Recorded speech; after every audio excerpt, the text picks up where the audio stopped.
All right, everybody. It has, excuse me. It has been a hot minute since we did this. My schedule as it currently is really only makes so I can do like one stream a week. So we've been kind of alternating. But for now we're back and we're doing a death battle stream. So last time we did this, we finished season 8.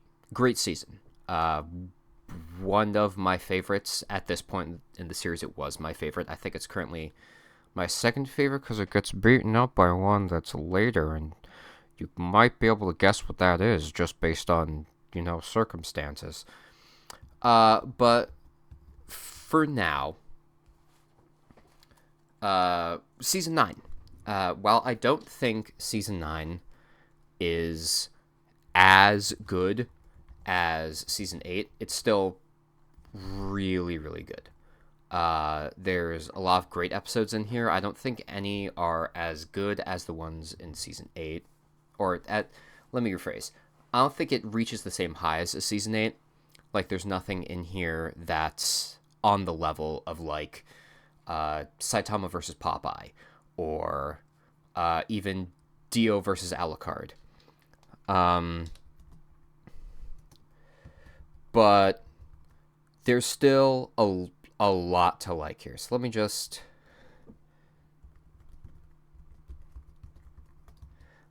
finish up my little thing here. Boop, there's your spoiler disclaimer.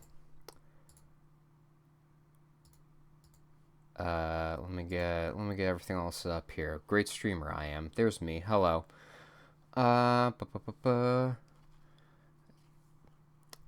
Sorry, stream started a little late. I was doing a little thing with the fam because my birthday's in like a week or so, so we were doing something a little early for it.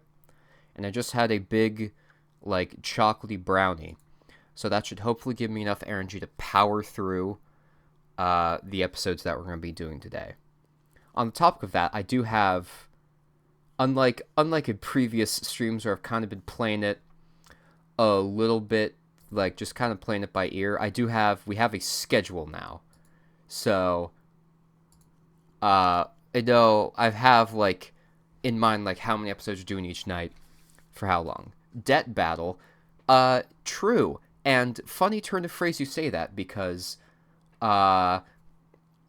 Death Battle, news on the show itself, Death Battle has just announced that they have gone independent since, the closure of Rooster Teeth, who were the show's owners. They've been, like, doing stuff all year trying to get back on their feet. So they just recently announced on Twitter that they're going independent, and at the end of this month, they're going to be opening up a Kickstarter to do, I think they said, 4 new episodes.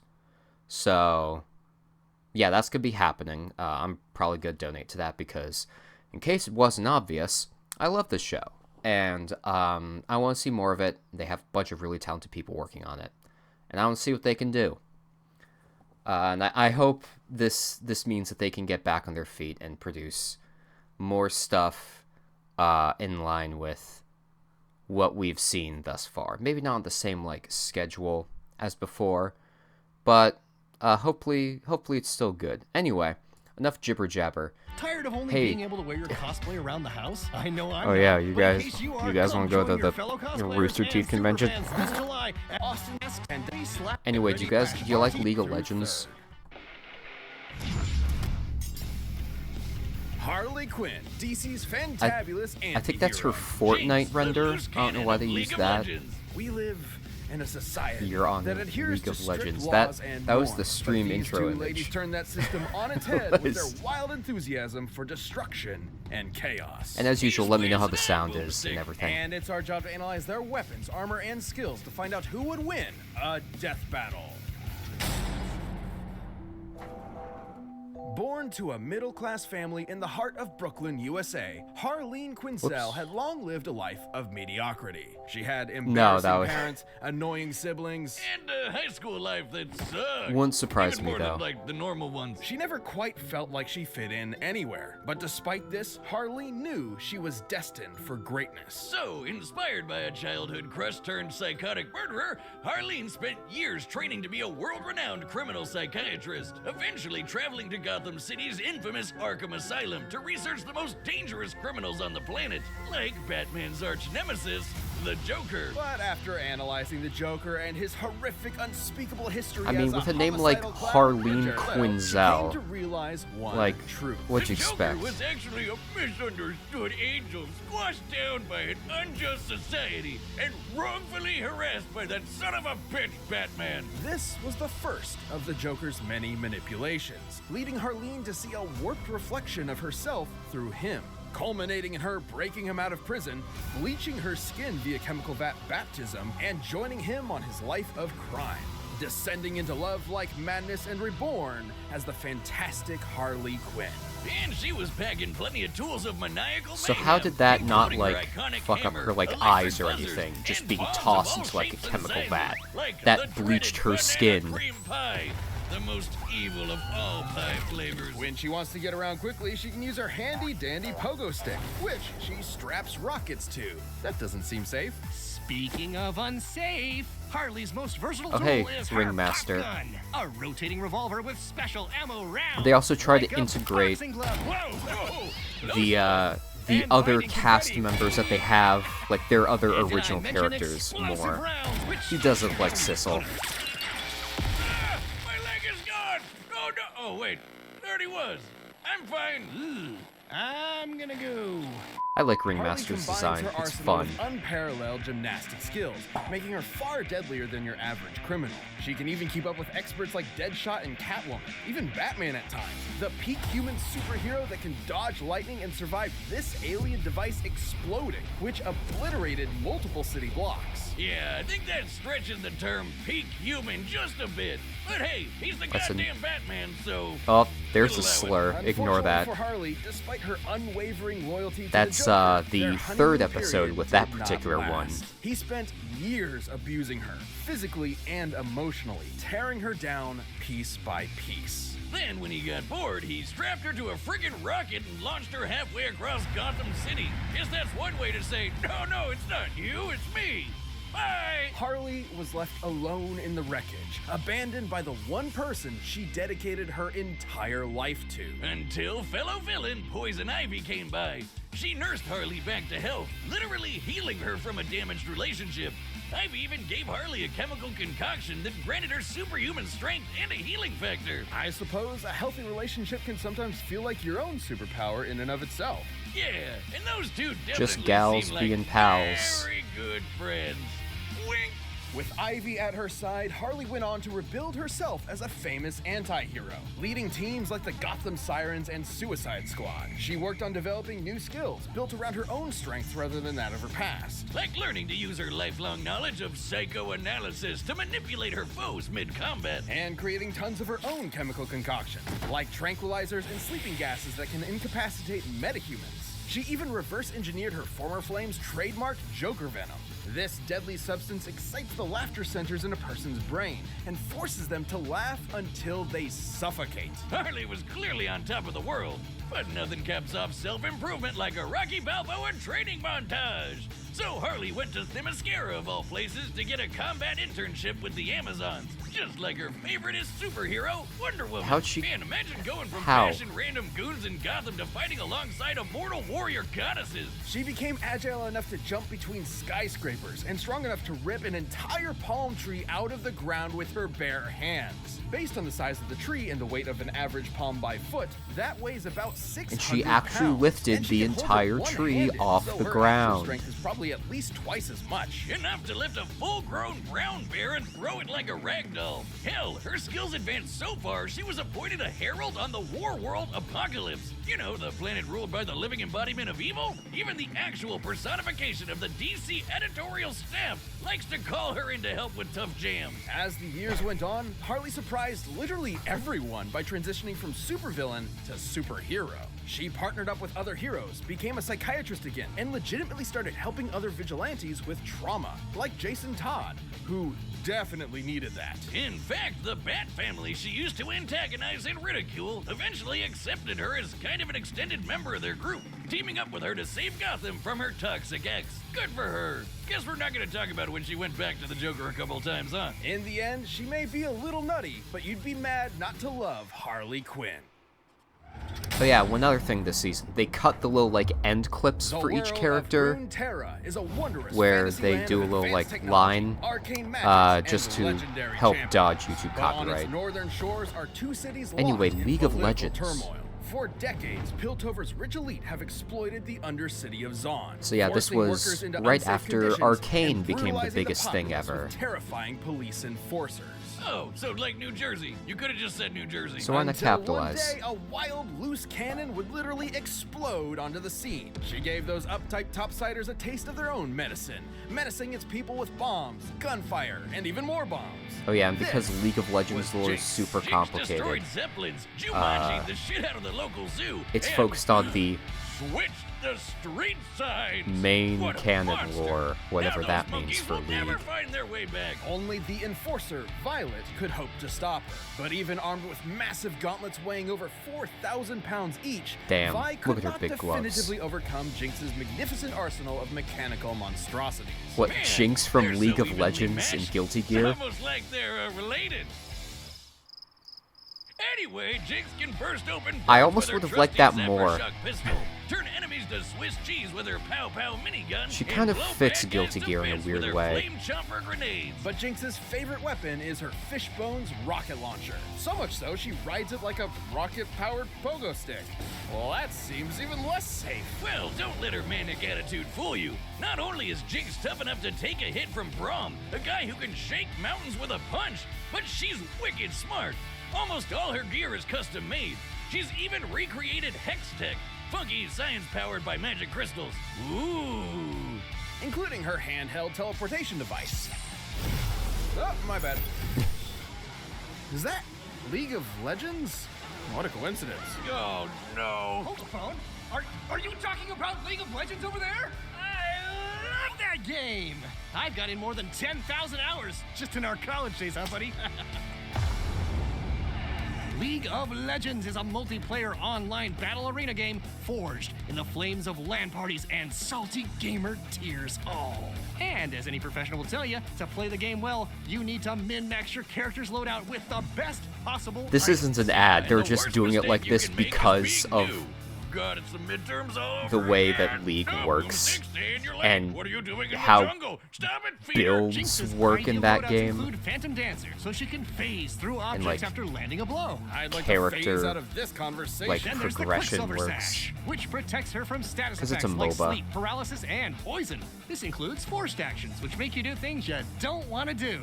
Hey, Boom, you want to pop into a match with your old Teemo from back in the day? Yeah. I can set it up right now. How about we move on to Arcane before I ram my foot up your ass? Aww.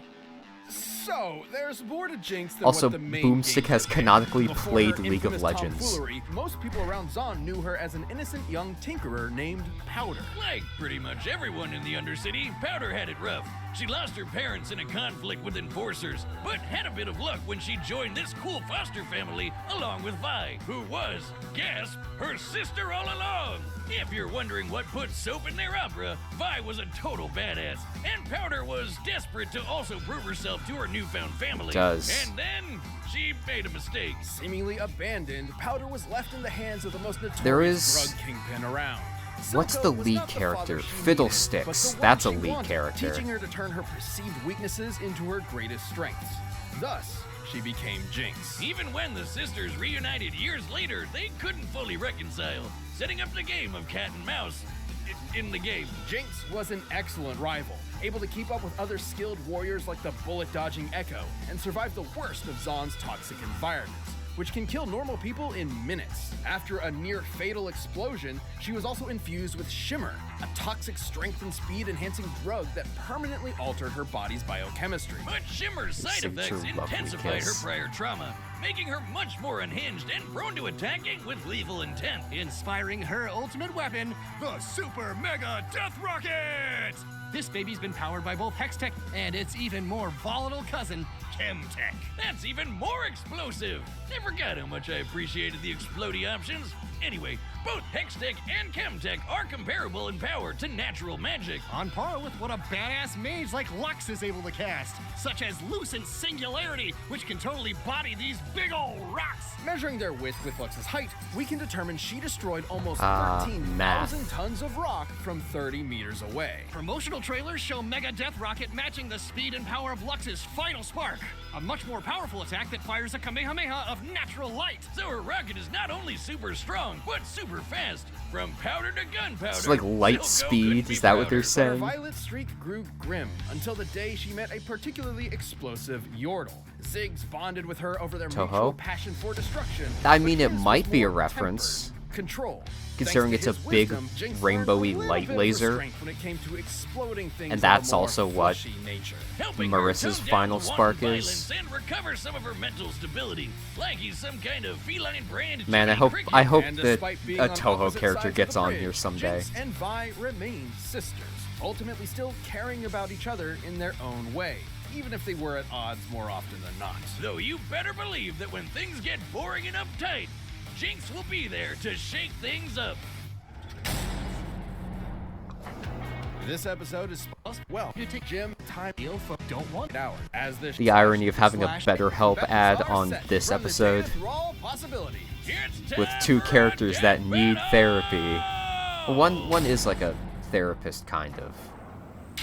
Psychiatrist.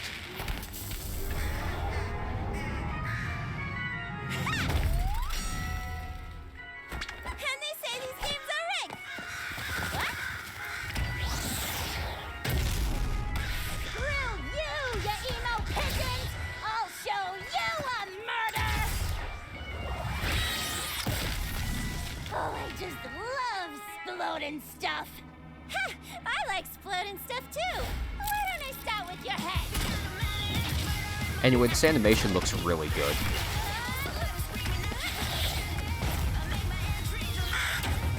Stay still!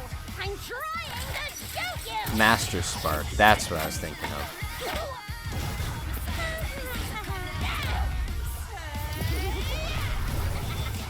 Look out! She's right behind you! Aw, thanks, pal. Ah, traitor! It's fun. You're a real firecracker. Got a light? Oh, sure thing.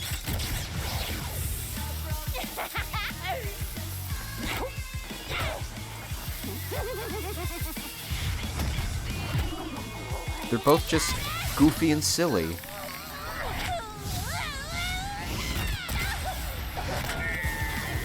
Like, she could spit that out.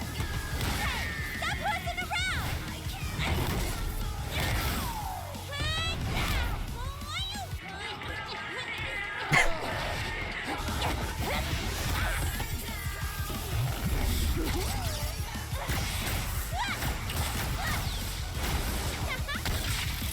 Man, I hope the bitrate can keep up with this. Oh, nuts.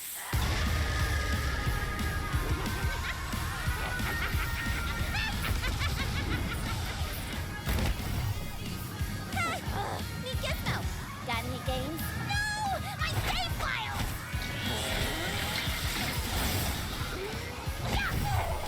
You made me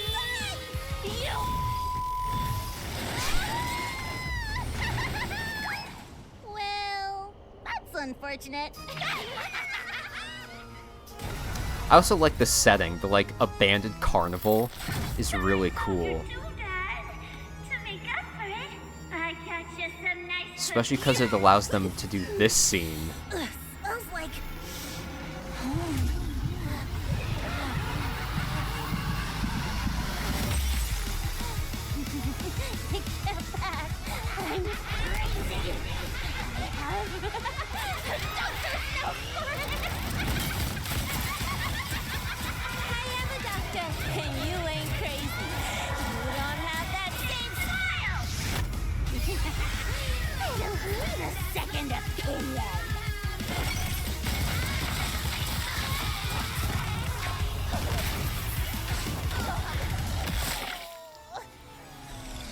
Wait!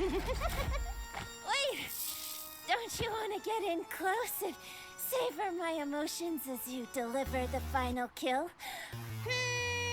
Nah, bye. That's a cheeky reference to the way Joker vs. Sweet Tooth ended.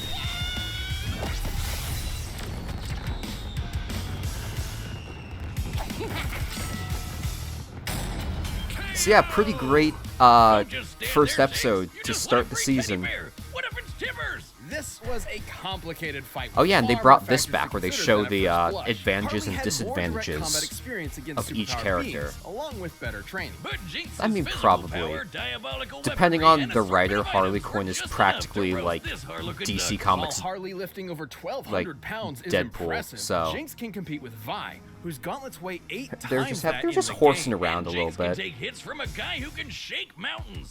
A bit beyond Harley's level of strength. Harley may have been more naturally acrobatic. but Also, Jinx's hex tech and this is the intangibility first match and time on outclass Death that Battle mobility. that The a teleporting DC tablet Comics alone can character control the entire has fight, lost since to Jinx a could send herself non-Marvel or Harley Comics just about opponent. anywhere. And while Harley had a moderate healing factor, Every other she's time never a DC regenerated character entire fought body someone who parts wasn't from before. Marvel, they So always a won. big enough kaboom would definitely kill It her. took them And 9 Jinx's seasons. weapons were strong enough to do just that. In order to destroy over 13,000 tons of rock from such a distance, Lux's magic explosion would need a yield of about 20 kilotons of TNT. And Jinx's Hextech and Chemtech are similar to Lux's magic in speed and power. Even if we scale Harley's durability to Batman surviving this massive explosion, the potency of Jinx's weaponry outpaces it more than 300 times. Sure, Harley is legitimately intelligent, but so is Jinx, as evidenced by her inventions and routinely outwitting Vi and her task Smart. force. Plus, Jinx is typically distrusting of people she's just met, so Harley's potential mind games were likely to fall on skeptical ears. This episode Jinx has was done much more more likely to good shoot PR first for and ask League of questions Legends later. than like Harley still had her wide array any of poisons and like chemical League of agents Legends like the fan Joker, I've which ever would kill most spoken opponents with. in minutes. However, after living her whole life in the toxic cesspool of Zon, her tolerance for poisons is clearly much higher than a normal person. Not to mention, the Quicksilver Sash could simply end any unwanted effect on her. Ultimately, Harley couldn't stand up to Jinx's physical power, superior technology, or overwhelmingly explosive arsenal. Harley clowned around only to get her bell rung by someone out of her league. The winner is Jinx. Death Battle is back, and we've launched a brand new membership program Yeah. for our YouTube channel. By directly supporting That's- our team, that's what's you'll great get about unique emotes, Death badges, Battle, additional content, and more. is you get Click more that join button to appreciation see of more these info. characters. Thanks for watching. Like, they went to some actually interesting stuff about Harley. Oh yeah, next episode is Scarlet Witch versus Zatanna. I hope you like comics. This episode is sponsored by The Northman and Ooh, BetterHelp. they got 2 sponsors. Queen of The Scarlet Witch, Marvel's Crimson Queen. Yeah, of this is another one Chaos. where it's like, Zatanna, DC's okay, magnificent mistress yeah, of the magic. sort of There are those who wield the mystic Marvel arts and like DC gods to versions of the reshape same creation to their concept. whims. And there are those who just like to put on a hell of a show. But Either these two way, are at don't least, mess with them if you like, know what's good for you. different enough that it makes it somewhat boomstick. interesting. And it's our job to analyze their weapons, armor, and skills to find out who would win a death battle. Though we may drift day by day in a world they're also seemingly both concrete and more, eternal, the like, fabric obscure of reality characters is in than, fact more delicate than we might like, the dare to the wonder. mainstream Imagine every single comic iota heroes. of it, every star, galaxy, universe, all within the grasp of a single mortal woman to control at her whim. Imagine the danger we're all in if you piss her off. We don't have to, because her name is Wanda Maximoff, the Scarlet Witch. As a kid, she and her brother Pietro were poor Romani, who were lucky enough to be turned into super-powered freaks Yeah. by the high evolutionary. Yeah. Unable to control Like, her apparently they're new cool, magical but abilities, it they're wasn't long before kinda, Wanda lost they control feel and was kinda branded a fillery. witch. Until who would show up but the mutant But then master again, of magnetism like, himself, Marvel and DC have Magneto. character Definitely rosters giving off that some are, big dad energy there. So, to return like, Magneto's so kindness, stupidly she and Pietro expansive. joined his Brotherhood of Evil Mutants. Great? name there, Magneto. Solid branding. And it wasn't long before she traded her supervillain creds for a membership with the Avengers, which might have been a bit too much for poor Wanda because she definitely drew the superpower short stick. By waving her hands, Wanda could create small random events known as hexes, subtly altering the probability of any event happening. That's a cool way of saying she could do like one magic-y thing per fight and then be totally useless. An energy blast here, some telekinesis there, a force field if she's At the feeling very risky. least, Not exactly the these same two fool are as, say, the God of on the Thunder or higher giant end of green the power Worldbreaker. scale. But something strange was happening. Over time, her hexes increased in breadth and power, as if there was more I mean, to Wanda's powers like, than met the eye. you've She seen learned Marvel to slow and movies, stop and time, drain and absorb Scarlet energy, Witch has kind duplicate of herself and others, gained a bit more teleport to spotlight different through dimensions, those. and even strip others of their powers entirely. It was almost as if there was more to Wanda than just being Scarlet some Witch. random science experiment. Let's ask our That sounds like a resident expert Pokemon. on the deepest trenches of character history. Jocelyn, if you will.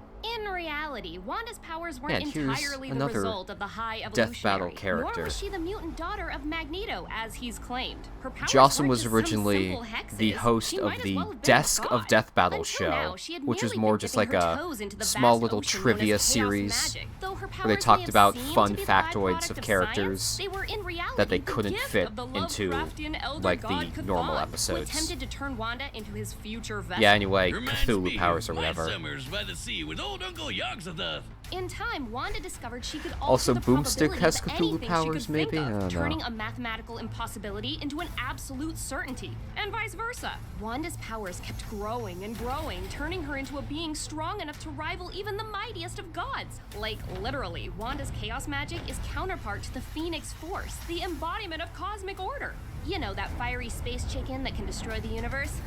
Wanda fought it, and even briefly erased it from existence. At her height, the Scarlet Witch achieved total control over energy, the weather, the elements, your mind, your body, your soul, all of time, Your all mind. of matter, and all of reality. Your She body. can wipe you from existence with a thought and rend more the very Phoenix. fabric of the Goodbye universe to that as one though city it in were Arizona. tissue paper.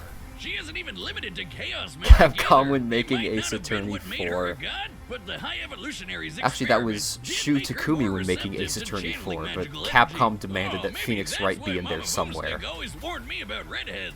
She's so receptive, in fact, that Wanda is the lone nexus being of the 616 reality, a focal point for the universe's magical energies, and one that belongs equally to all other timelines. It's no wonder she was considered a candidate for Sorcerer Supreme. I mean, shit, why wasn't she? She might as well be a walking, talking Infinity Gauntlet.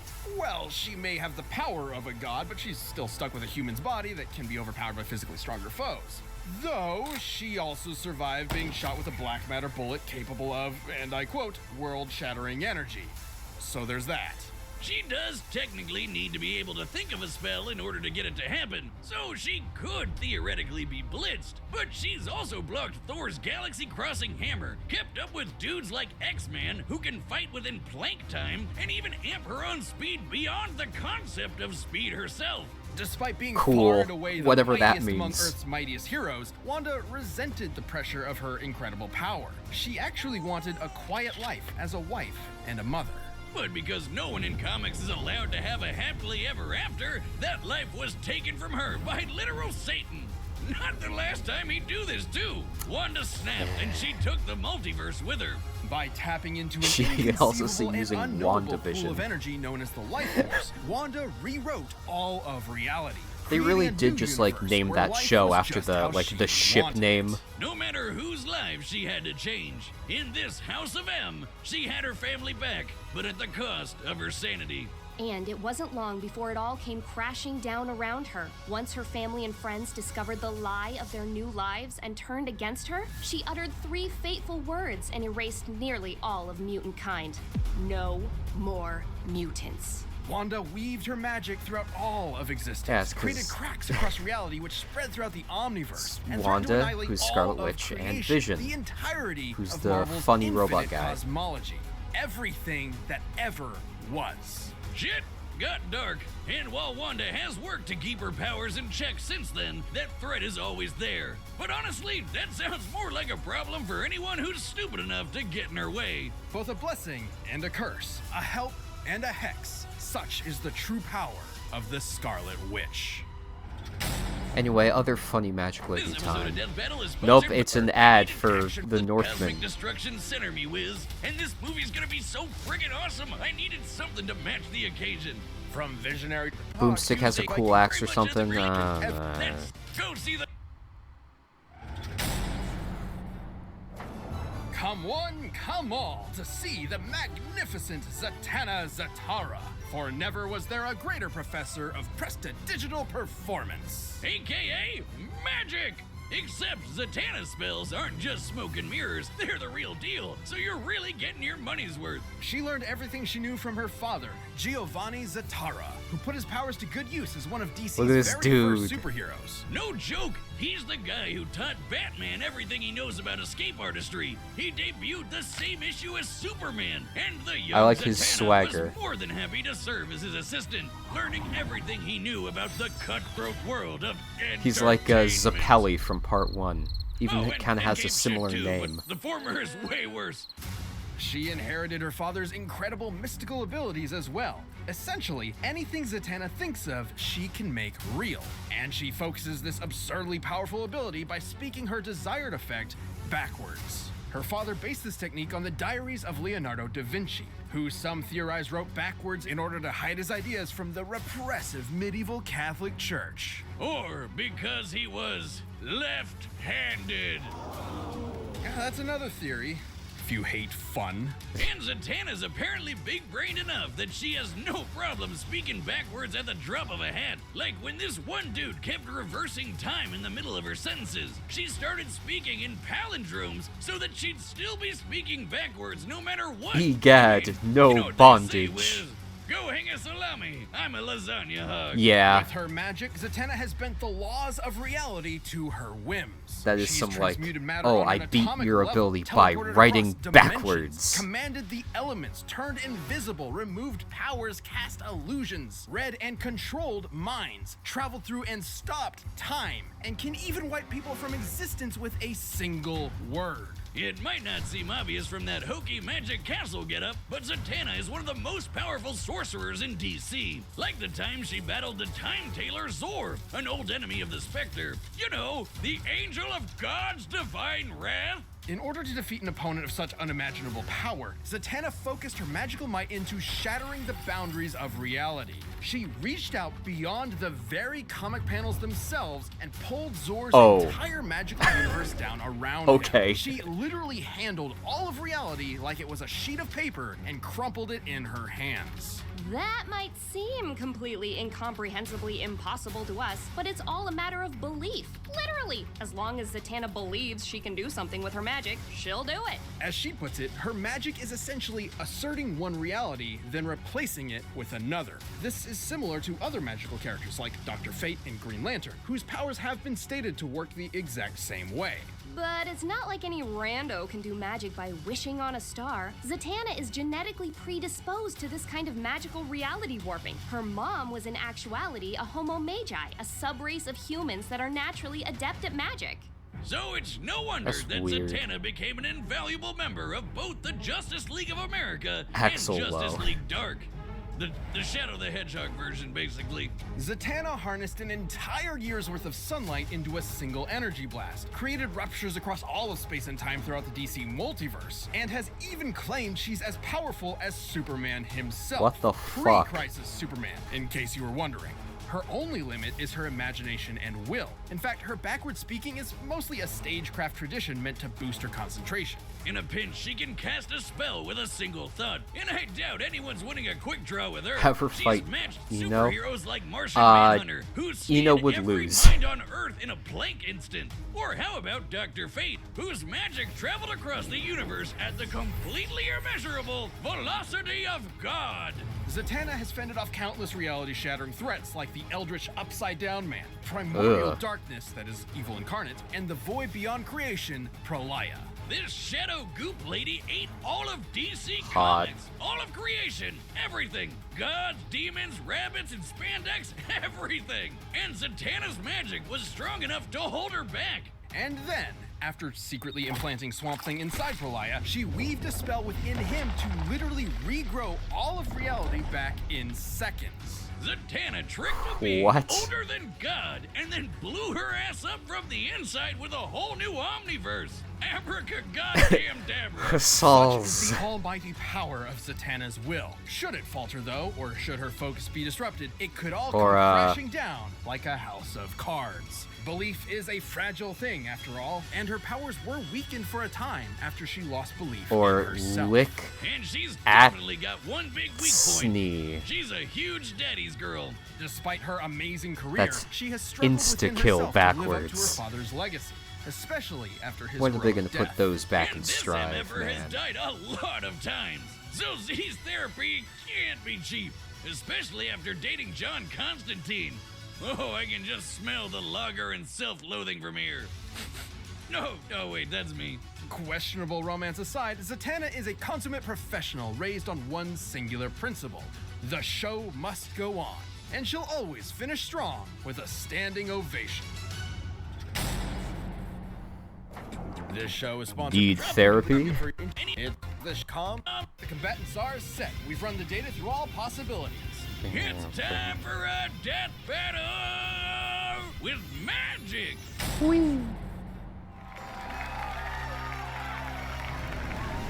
Oh, thank you. And for my first Honey, trick, where are my pants?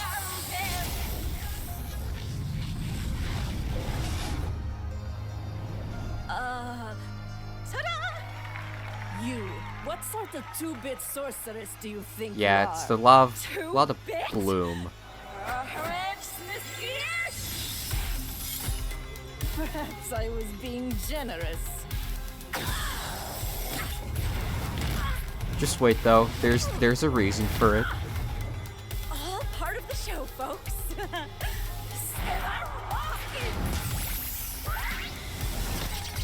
Vanui. No.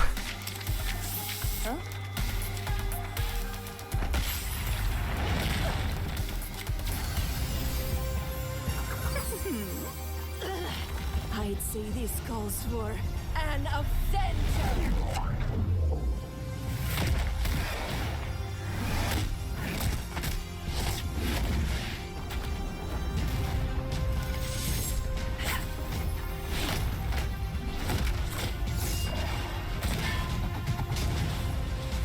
Do you know the difference between you and I?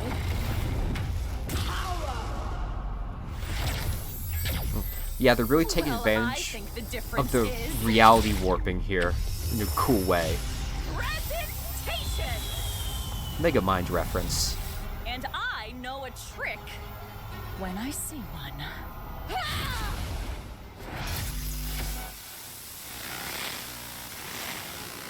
Yeah, I bet you didn't even realize there were black borders on the animation, huh? Universes. Trans universe, trans universe. Now make like a magician and disappear!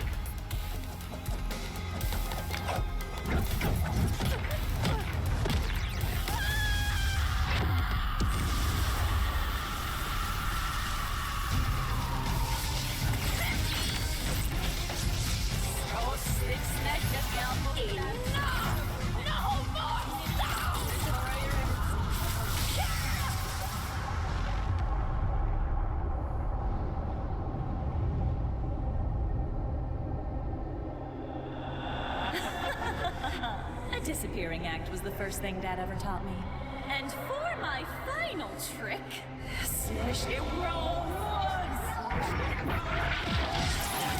no more witches.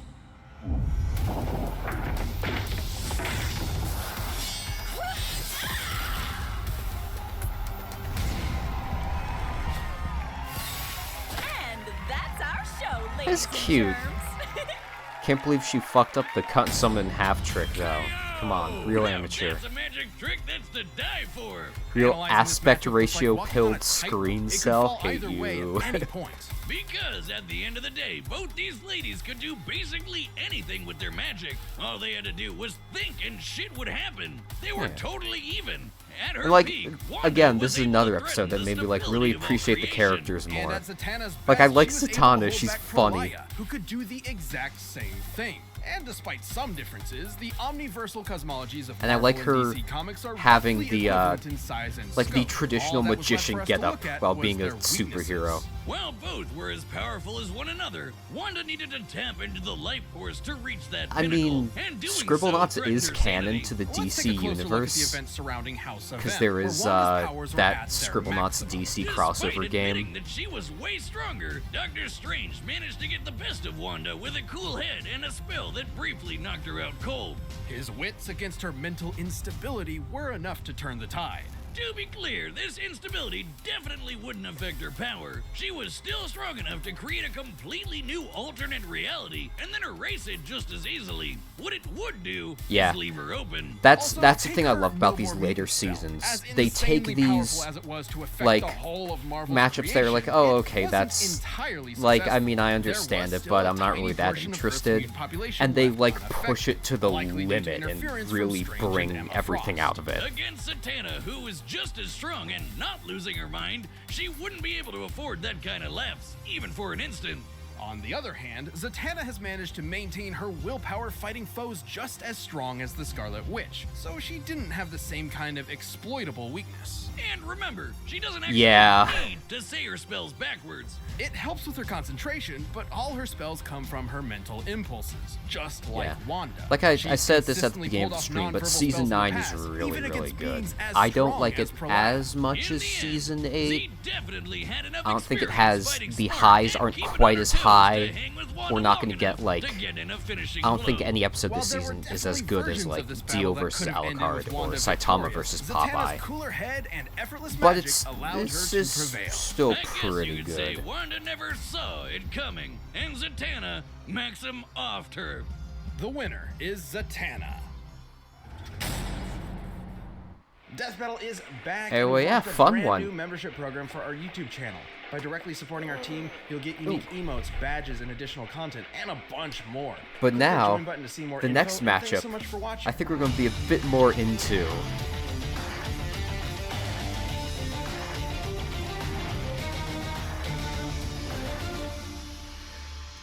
Jonathan Joestar versus Tanjiro. Hey, don't be mad. Oh god, I but forgot pushed about some buttons in weird your lap, VTuber and now I'm in boomstick. cyberspace. Look at channel edges.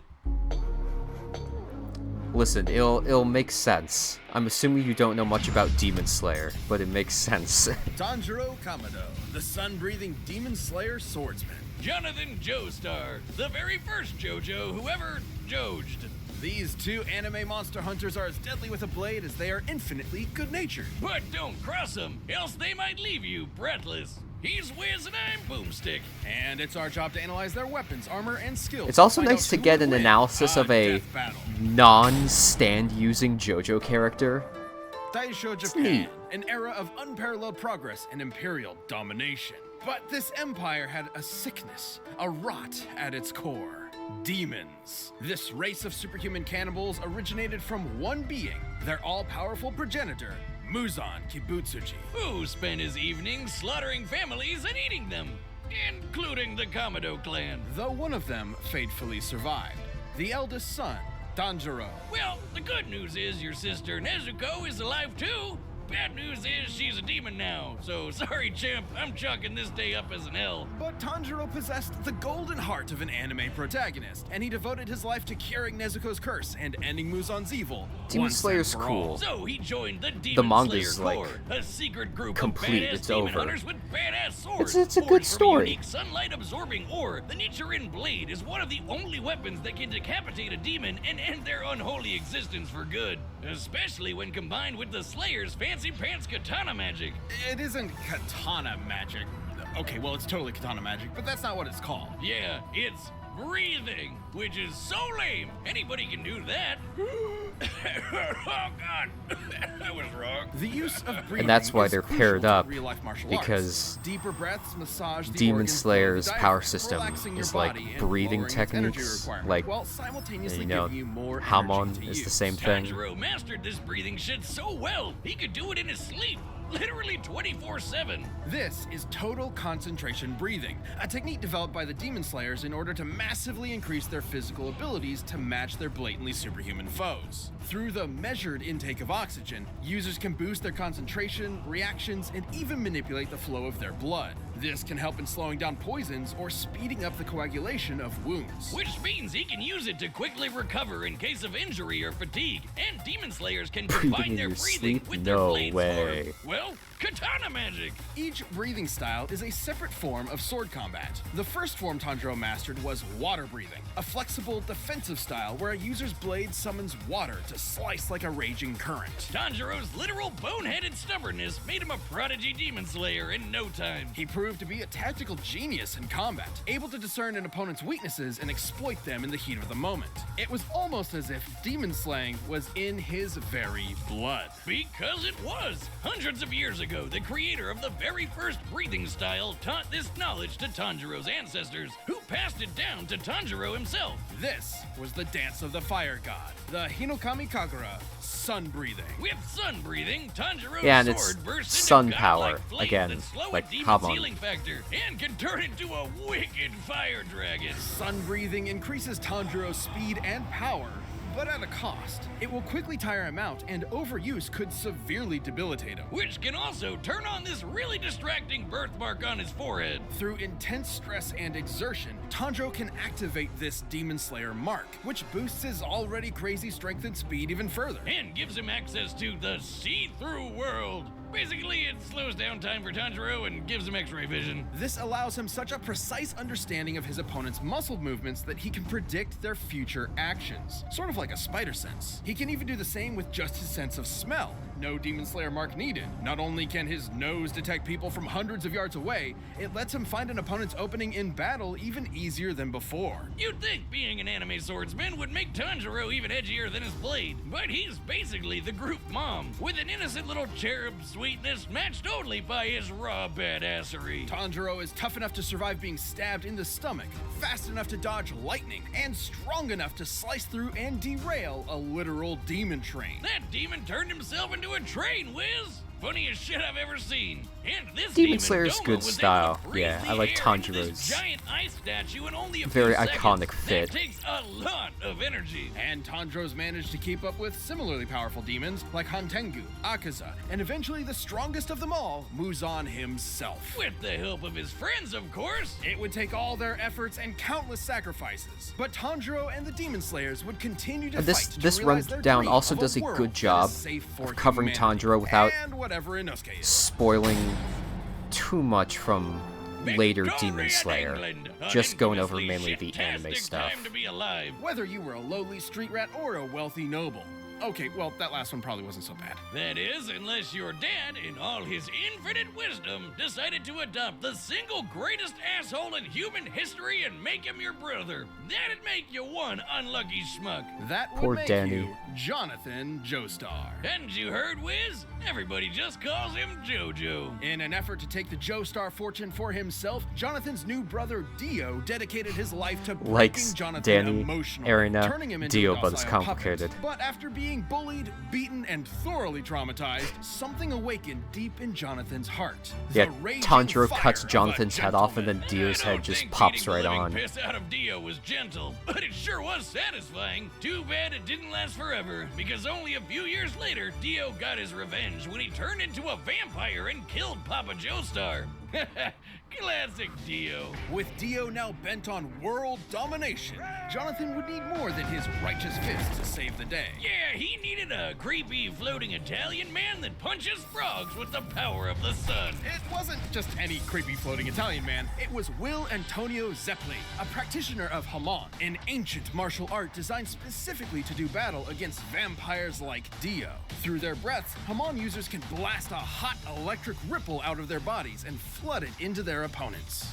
Huh. That's what Haman means in English. The Ripple! Man, if I had a nickel for every anime protagonist who killed monsters with the power of breathing, well, that'd be 2 nickels. But let's agree, it's weird that it happened twice. You Hamon fucked up the energy joke, massively Boomstick. increases a user's physical abilities and allows them to disintegrate vampires with a single punch. In order to fight Dio, Zeppeli taught Jonathan everything he knew. Like the Zoom Punch, where Jonathan stretches his arm and punches an opponent from far away like he chomped on a gum-gum fruit. He does this by using the Ripple to dull the pain of dislocating his shoulder before snapping it back. That might sound crazy, but there are real-life examples of breathing basically giving people superpowers. Like the Dutch adventurer Wim Hof, who can survive being nearly totally submerged in ice water for Wim almost Hof's 2 methods hours. have Through been forced exhalation, put under intense Hof drops scrutiny. his Most oxygen people levels agree in order that to supercharge this his is body's probably thermoregulation fake, and to also release euphoric chemicals to numb very, the very, pain, very just like dangerous the Zoom to an punch. average human.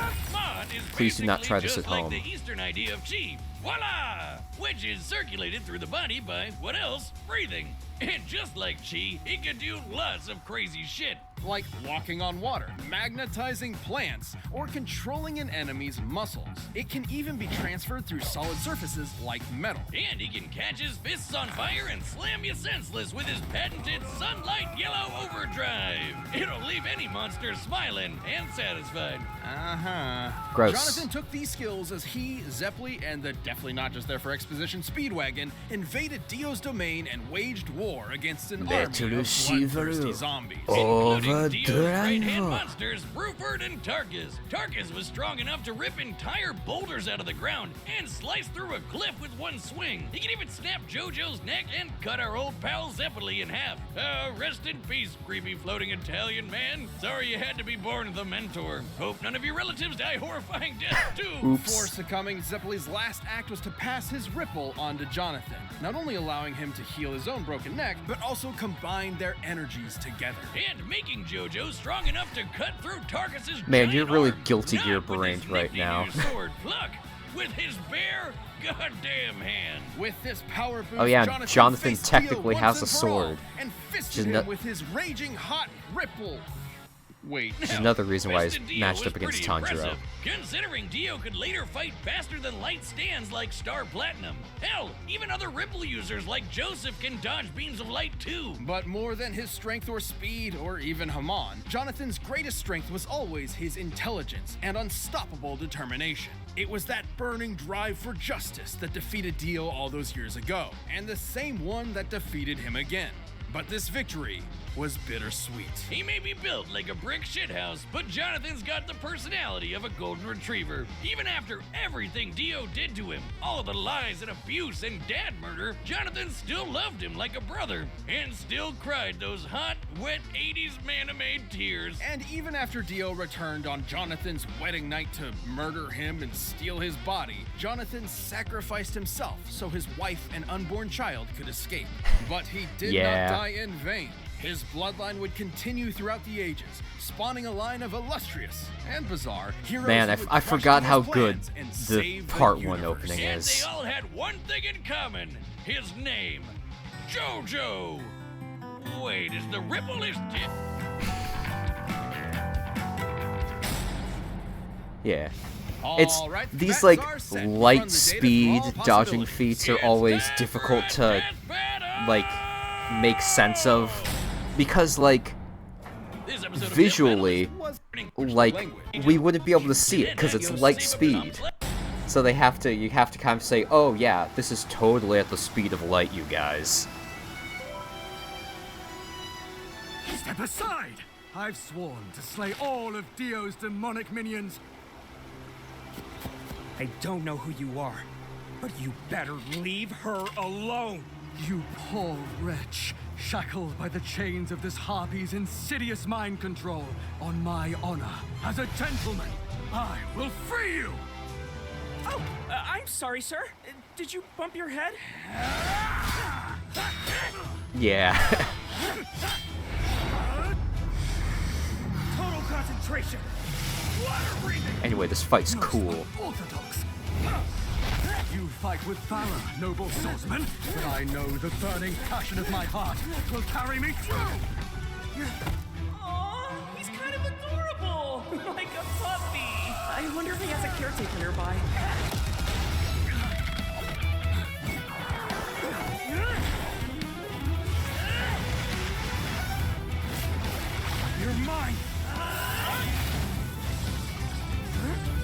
valiant footwork.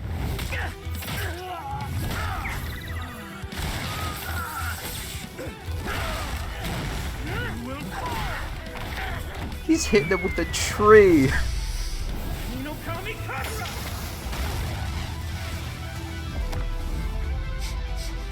Nice try! Incredible! You could teach me a thing or two. Scarlet Overdrive!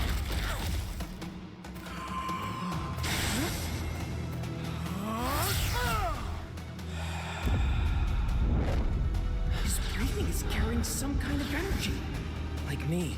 And that means I know how to stop him. He's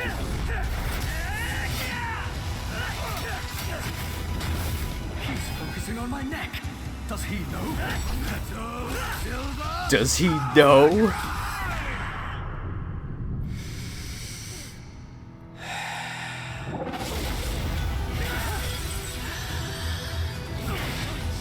I got you!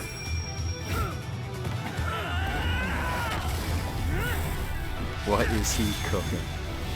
Wait! He's going for my lungs!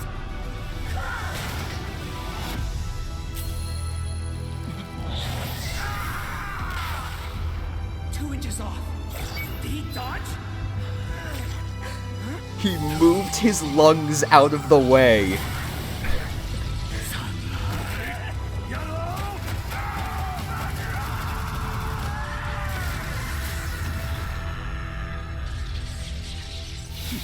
She's my sister. On my honor as a gentleman, I will protect her with my life.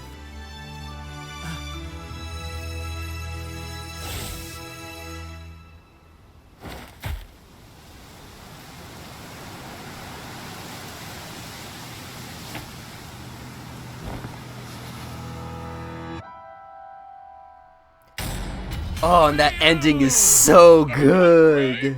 I'm only crying really hard. Holy shit, hold me. That's a good episode. On paper, Tanjiro did initially Is seem this to a have world more where Gary's mod is advantages in this green? bout.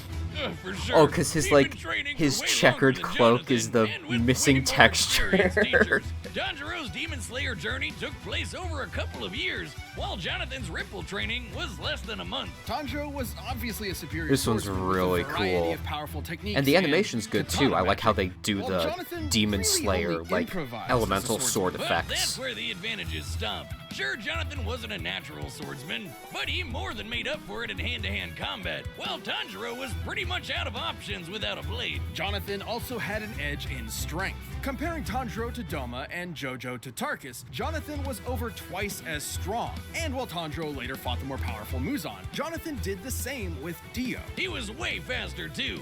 While Tanjiro and his pals could dodge lightning, we can compare Jonathan to other Ripple Yeah. users like Joseph, This is who another could thing dodge that they light, start which is doing in over this 3,000 season, times faster. where That might seem crazy, they start but in doing, part 3, Dio was able to keep up with stands like Star Platinum, slightly which could more move like faster than light. story Dio and did this on character his own, driven and that was while elements using in Jonathan's the body. animations, Even which with I think is multiple ways really to predict cool. Jonathan's movements and see the flow of his ripple They kind of with did that a X-ray little bit vision, in Tanjiro last would season, not have like been fast enough to Saitama keep versus up. Popeye had Especially some of with that. the Ripple backing him up. But they Sure, do the it water a and fire lot more Tanjiro here. generates is impressive, but Jonathan was tough enough to power through it. Tanjiro, though, had no way to defend against the Ripple bypassing his durability and directly messing with his organs. Such as manipulating his muscles like a puppeteer, or directly shutting off his brain or heart, something other Ripple users have done to ordinary humans with a single zap. And Jonathan had the opportunity to do this literally every time Tanjiro blocked his blade. Sure, Tanjiro could recover himself with a breath, but that'd be a breath spent healing and not,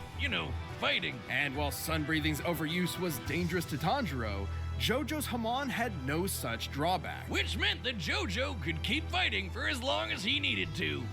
Tanjiro was never gonna But go yeah, well, down I can't easy, believe but this Jonathan's speed, buff as Hamon, hell and grown righteous ass gentleman man fists carried beat him the to shit victory. out of this Jonathan child. took Tanjiro's breath away. The winner is Jonathan Joestar. Thank you for watching. Stay tuned, we'll be jumping into the next matchup next week. But you can always get more Death Battle right now by clicking one of those boxes right over there, and by downloading the battle music linked down Okay, below. what's next? Oh yeah, this one. we've got some returning combatants here with Thor versus Vegeta. Don't be mad. Get out here, VTuber Boomstick. Yeah, no, Tanjiro doesn't really have like a second form in the way that many other shonen heroes do. Demon Slayer is a relatively low power series compared to many of its shonen contemporaries. Can contain the power of these two gods of war, or their egos. Yeah, this is a matchup that they had said that they've been wanting to do for a while. Thor versus Vegeta. I just realized I've had streams starting soon up on the screen this entire time. I'm so sorry, everybody. The stream has commenced. It's been commenced for an hour. Yeah, this one has a really cool animation that people talked about a lot. Oh, don't we? For in the modern But anyway, mythology of Marvel comics, the Norse yeah, Thor has had 2 episodes before this. Thor is a hell of an upgrade. The son of the All-Father Odin, Thor Vegeta had one all the way back in season 1, and that was more of a comedy episode. That is, until he got a little too big for his britches. So to teach him a lesson about humility and compassion and whatever, Odin exiled him to the worst place in the universe, New York. Ooh, Yeah. I hate to see it. Thor's Asgardian body is immensely durable, immune to disease, and capable of healing far faster than any mortal man. He's also the literal god of strength. We're talking lifted a planet-sized serpent strong, knocking out the Phoenix Force strong, arm wrestling with Hercules and almost throwing the Earth out of orbit strong. Notably, he was once blasted with a graviton bomb, which subjected him to the gravity of a neutron star. That's over 200 billion times greater than Earth's gravity. Ow. He's got the stamina to match. Nice. Able to fight for 40 days and 40 nights without stopping. And what better weapon for the god of storms to wield than a sentient cosmic storm? Eons ago, the almighty god Tempest rampaged through the universe. It arrived in Asgard, and after a pitched battle, Odin managed to trap it within a block of the magical ore Uru that he would forge into his son's hammer, Mjolnir. Oh, what more can be said about this beautiful thing? Forged in the heart of a dying star that went supernova and killed the dinosaurs, Mjolnir is maybe my favorite thing ever. He can channel bolts of lightning, manipulate the weather, open portals to other dimensions, and absorb and redirect energy attacks. Or just suck it out of your body against your will, like with this radiation dude. The presence. Not gonna be present for much longer, bud. He's even used 2 Mjolnirs to absorb the power of the God Bomb, which would have killed every deity in existence Also, across the time and name space. God Bomb is raw as hell. Mjolnir can transmute the elements, turn Thor invisible and intangible, let him travel through time, and even bring people back to life. What? And if Thor wants to fly, all he has to do is take it for a spin. Literally, he throws that motherfucker as hard as he can and holds on for dear life. And when he does, it flies fast enough to cross the entire galaxy in seconds. Only one problem. It's a little teeny. Unlike Thor's big-ass axe, Yarnbjorn, it's sharp enough to cut through celestial armor, and Hey, it's that was the thing they unbreakable used for and, that Northman ad. An axe? Okay, look, it doesn't have a galaxy storm inside it, but it's still pretty cool. Oh shit, look, Wiz, I'm worthy. No, you're not. There's no enchantment on the axe. Well, then what the hell am I gonna do with this? More lore, Boomstick is apparently deemed worthy to wield Mjolnir. Strength. Thor can harness his inherent godly power into one single ultimate attack, the God Blast. God is right.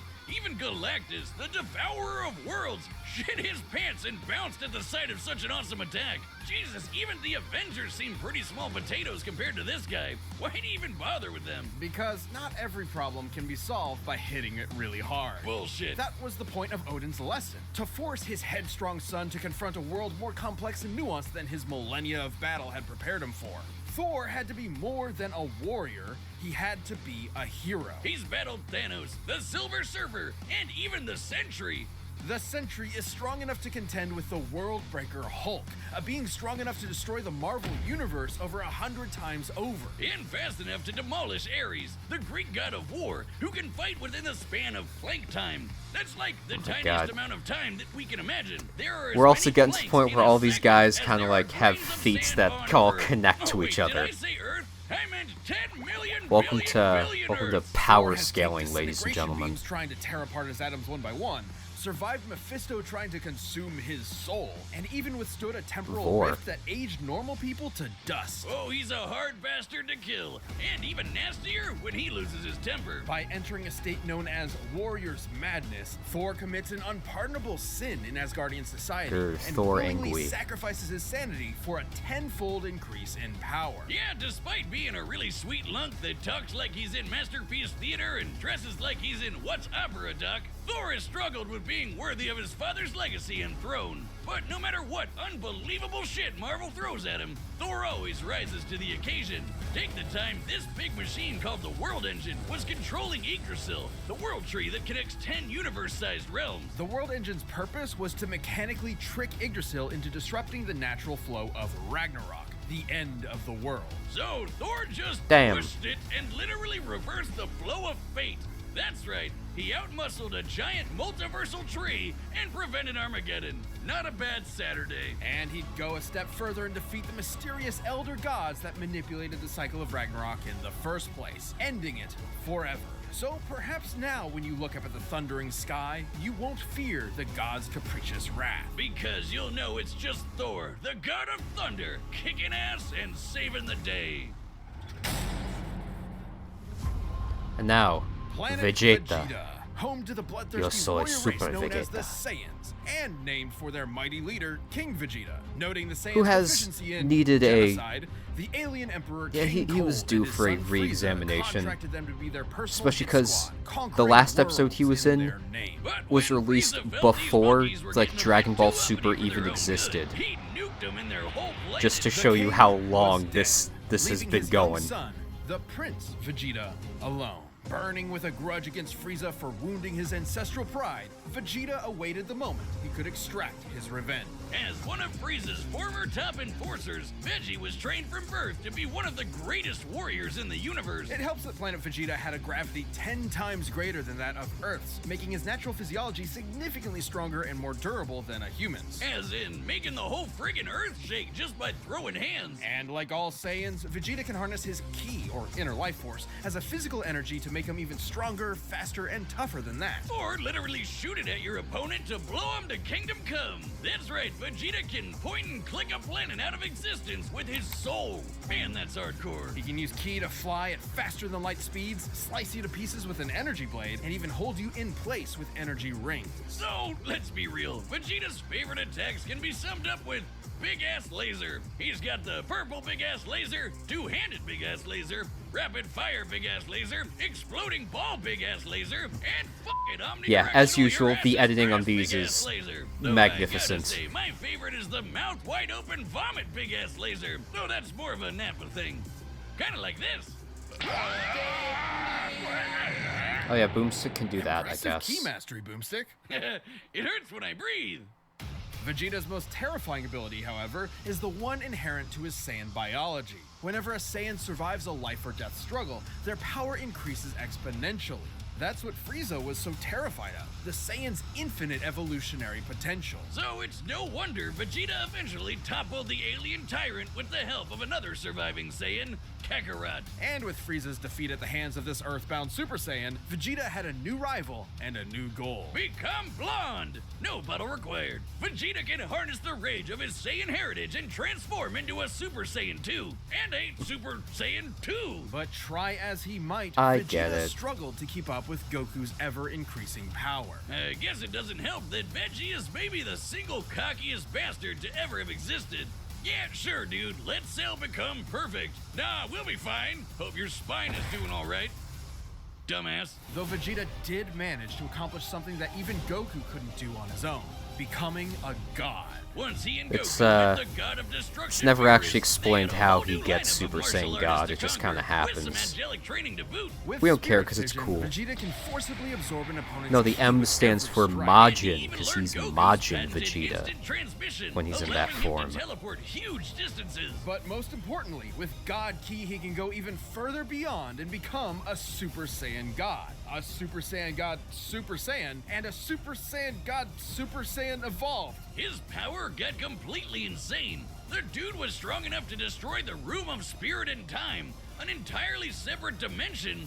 just by powering up. When Goku fought Beerus, he nearly destroyed the universe. And that was the very first time he ever went Super Saiyan God. Considering we've measured Dragon Ball's Universe 7 to be up to 13 times bigger than our own, he'd need to be Oh yep, punching here's with that the much more here's the energy to universe bust it. clash And since feat the shock again. waves of their punches traveled across the universe in seconds, Goku would have had to be punching that fast too. And that's not accounting for Vegeta's training in various exponential transformations. When an amount of power is measured by how many universes it can destroy, that power itself becomes Man, incomprehensible. Dragon Ball's so We're not stupid. done.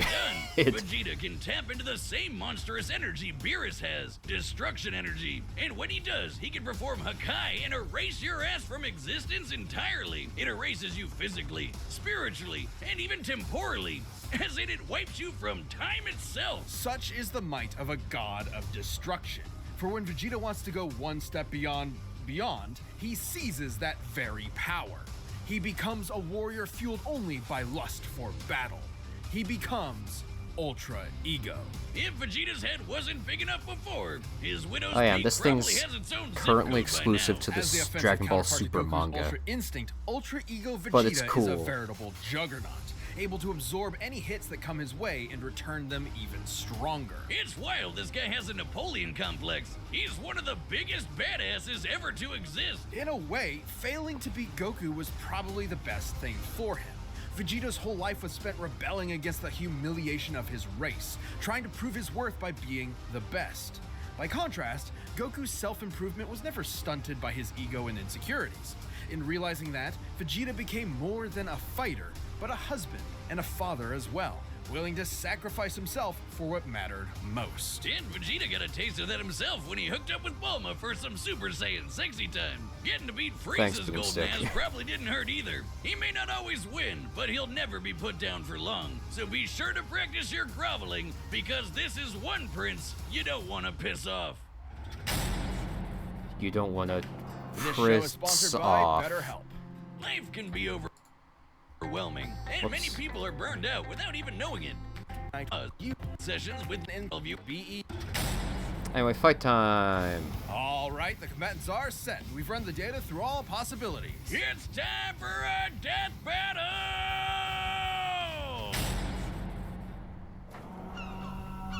And this animation is pretty good.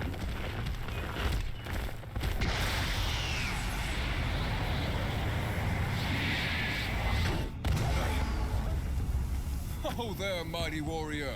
What business havest thou upon earth?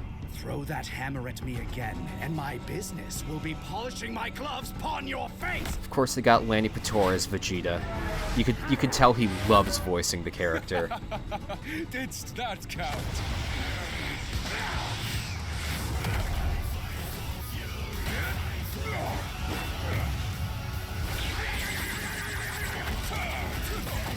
Yield, damnables cur! Thou fightst well for a mortal. Alas, you face a god.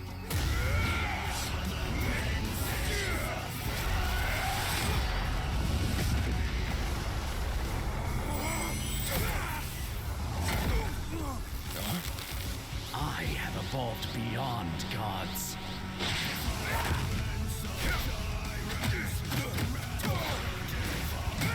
I'm the Prince of all Saiyans, and you can burn in hell! Big Bang Attack!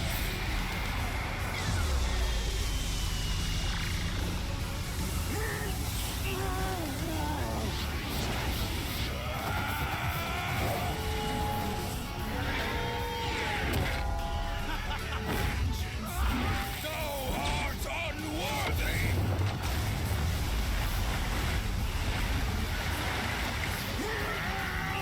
Yeah. Just try and catch Mjolnir.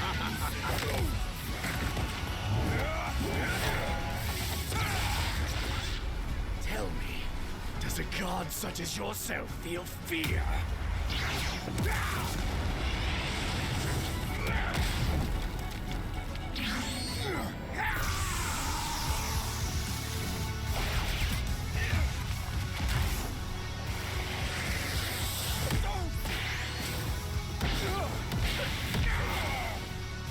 No fear, only fire! It's so cool, dude.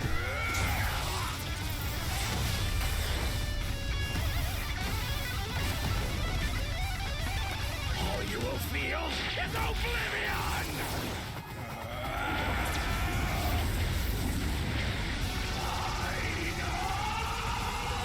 Feel heaven's wrath!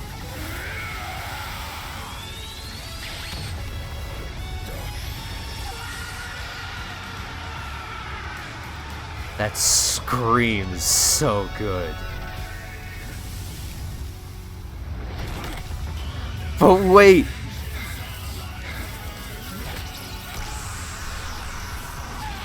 Always aim for the head.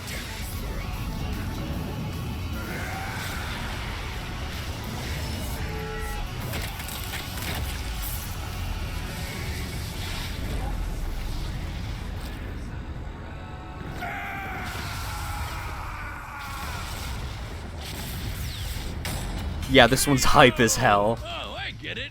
Thor won because he's a natural blonde. Despite Vegeta's immense power, Oh man, there's like, the God of Thunder had him there's a outmatched couple in lines that are like a several areas. little too cheesy for my tastes, and Despite being Vegeta up going against the straight God from of base strength, to Vegeta like actually matched up pretty close to blue Thor. without Both doing could outpower original Super far Saiyan in at all. excess of It's destroying kind a of single disappointing. universe. It's always But tough oh to get man, an that exact oh, number of it's Dragon Ball Super's most powerful characters, but we so can't hype. combine the size of Universe 7 with Love it. multipliers from Vegeta's transformations to get a rough estimate. It's important to note The that Ultra fake Ego's out with power boost has after the never been final stable, flash, and but then we do know that Super Thor Saiyan comes Goku in and Super just Saiyan grabs Vegeta him, were and roughly the equal in hand-drawn power. image When is Goku applied oh. a Kaioken times 20 boost to fight Jiren, Vegeta kept up after going Blue Evolve, implying that both increases in power are roughly the same increase. Similarly, Blue Vegeta matched base Top, and needed Blue Evolve to keep up with Top's God of Destruction form. Which Yeah, is it's. extremely similar I to think Ultra this is Ego the in theme and only purpose. Given fake this is out the that best like current legitimately example got of a me measurable when I form was first akin to watching the Ultra episode. Ego, we can assume that Ultra Ego's It helps that like the boosted music initially kind of could be extremely fades similar out in terms for of it, a and they give it percentage, just making enough Ultra time Ego's to original state breathe. about 20 times more That it powerful doesn't than wreck the Evolve. pacing With while that in mind, still Vegeta like at his peak could kind of destroy tricking a you a universe little bit. roughly 260,000 Oh yeah, look at these times fucking over. stupid And Thor was numbers. pretty close to that.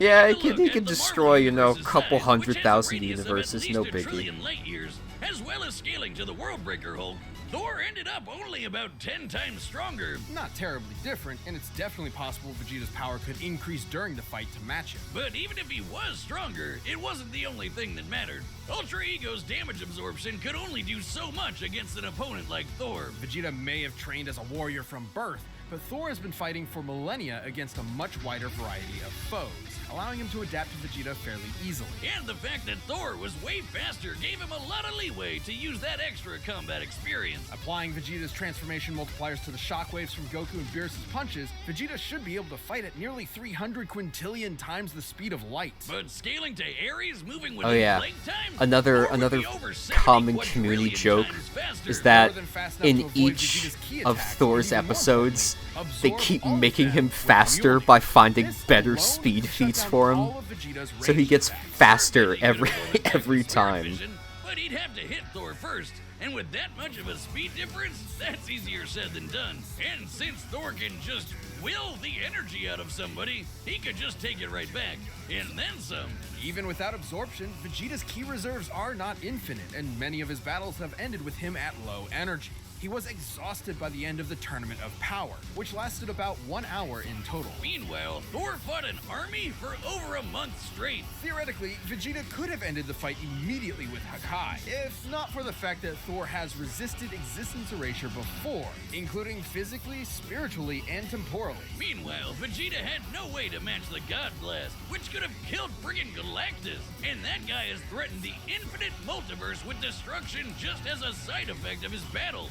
That's a level of power beyond anything we've seen in Dragon Ball yet, let alone Vegeta. Vegeta was never going to go down easy, but Thor's raw power, God, speed, and devastating godly such a abilities hype were one. too much for the Prince of All Saiyans. Vegeta nearly won until Thor blew his mind. You might say that pun was kind of terrible. You don't do puns! We've talked about this! Aw. My thing. Well, the winner is Thor. Thank you for watching. Stay tuned, we'll be jumping into the next matchup next week. But you can always get more Death Battle right now by clicking one of those boxes right over there, and by downloading the battle music linked down below. Next is a kind of big one. That's I think still culturally relevant. It's Omni-Man versus Homelander. This episode of Death Battle is sponsored by BetterHelp and I mean, nowadays you could just do this in Mortal Kombat 1. The invincible champion from planet Viltrum. Homelander, the world's greatest superhero, brought to you by Vought International. Few heroes have stood the test of time with more aplomb than the very first, Superman. But what if absolute power did, in fact, corrupt absolutely? They're jerks. Answer, we're all screwed. He's Wiz and I'm Boomstick. And it's our job to analyze their weapons. Like this was one that like everyone just kind of knew they were gonna do at some point, because it's like, look, come on. Sky. It's a bird. It's a plane.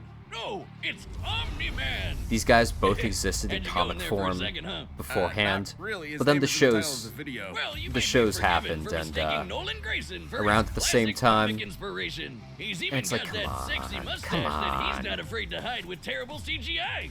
Born on the planet Viltrum, Nolan was sent to Earth to act as its superpowered alien defender and spread the enlightenment of his utopian homeworld. And as his superhero alter ego Omni-Man, there was no one better suited to the task. He saved the world countless times, worked alongside the Guardians of the Globe, and even married and had a son, Mark. Life couldn't be better until Mark inherited his dad's Viltrumite powers. That's when Mark found out that his dad was a stinking rat bastard liar. Turns out, Viltrum wasn't exactly the peaceful utopia Nolan promised. Peaceful in the sense that they culled half their population, murdering billions with their bare hands until only the strongest were left, united by a common purpose. This Viltrumite empire then went on to conquer planet after planet in their home galaxy, murdering any who dared oppose them. So just scratch that whole peaceful part entirely. And turns out Omni-Man was here to do that same thing to Earth. Sorry, Mark. Your dad's a dick. Even worse, he's easily the most powerful being on the entire planet. Imagine combining the raw power of a Kryptonian and the bloodlust of a Saiyan, and what you get is basically a Viltrumite. Due to their unique DNA, Viltrumites are composed of smart atoms that they can manipulate to achieve superhuman feats, like holding their breath for weeks on end by drawing more energy from the oxygen inside them. Kinda reminds me of that whole bioelectric aura thing Superman has. That's basically how comic writers bullshit a science-y explanation for his powers. Except smart atoms make even less sense. How can atomic structure be designated by your DNA? DNA is made of atoms. It's completely nonsensical biological hogwash that I cannot stand. Uh-oh, comics fans. I'm calling this debunked. Viltrumites can fly, withstand near absolute zero temperatures, a little more and electrons even next insane time. healing factors. You know, stuff like getting punched through the stomach, having your guts ripped out, or having your face smashed up in a tomato soup. I don't mean to exaggerate, but Viltrumites in this series get fucked up and somehow survive. However, too much trauma to the brain or heart can overtax their healing factors, and intense heat can be especially damaging. Even the most powerful Viltrumites can be killed by extended baths in the spicy hot plasma of a star. And because of their abilities, their inner ear vestibular system is far more sensitive than a regular human's. Intense sonic pressure will disrupt their fragile equilibrium and even prevent them from flying. Though pushing themselves to their physical limits only ends up making them way stronger. And considering Nolan has been alive and planet conquering for thousands of years, he's like they said, it's basically Kryptonian plus Saiyan. Attacking him will literally splatter their bodies against him. Oh. But Mark didn't inherit everything from his dad. Despite his alien genes, Mark was raised as a human with our weak, pathetic human values like love and compassion and not brutally murdering the shit out of everyone you see like a maniac.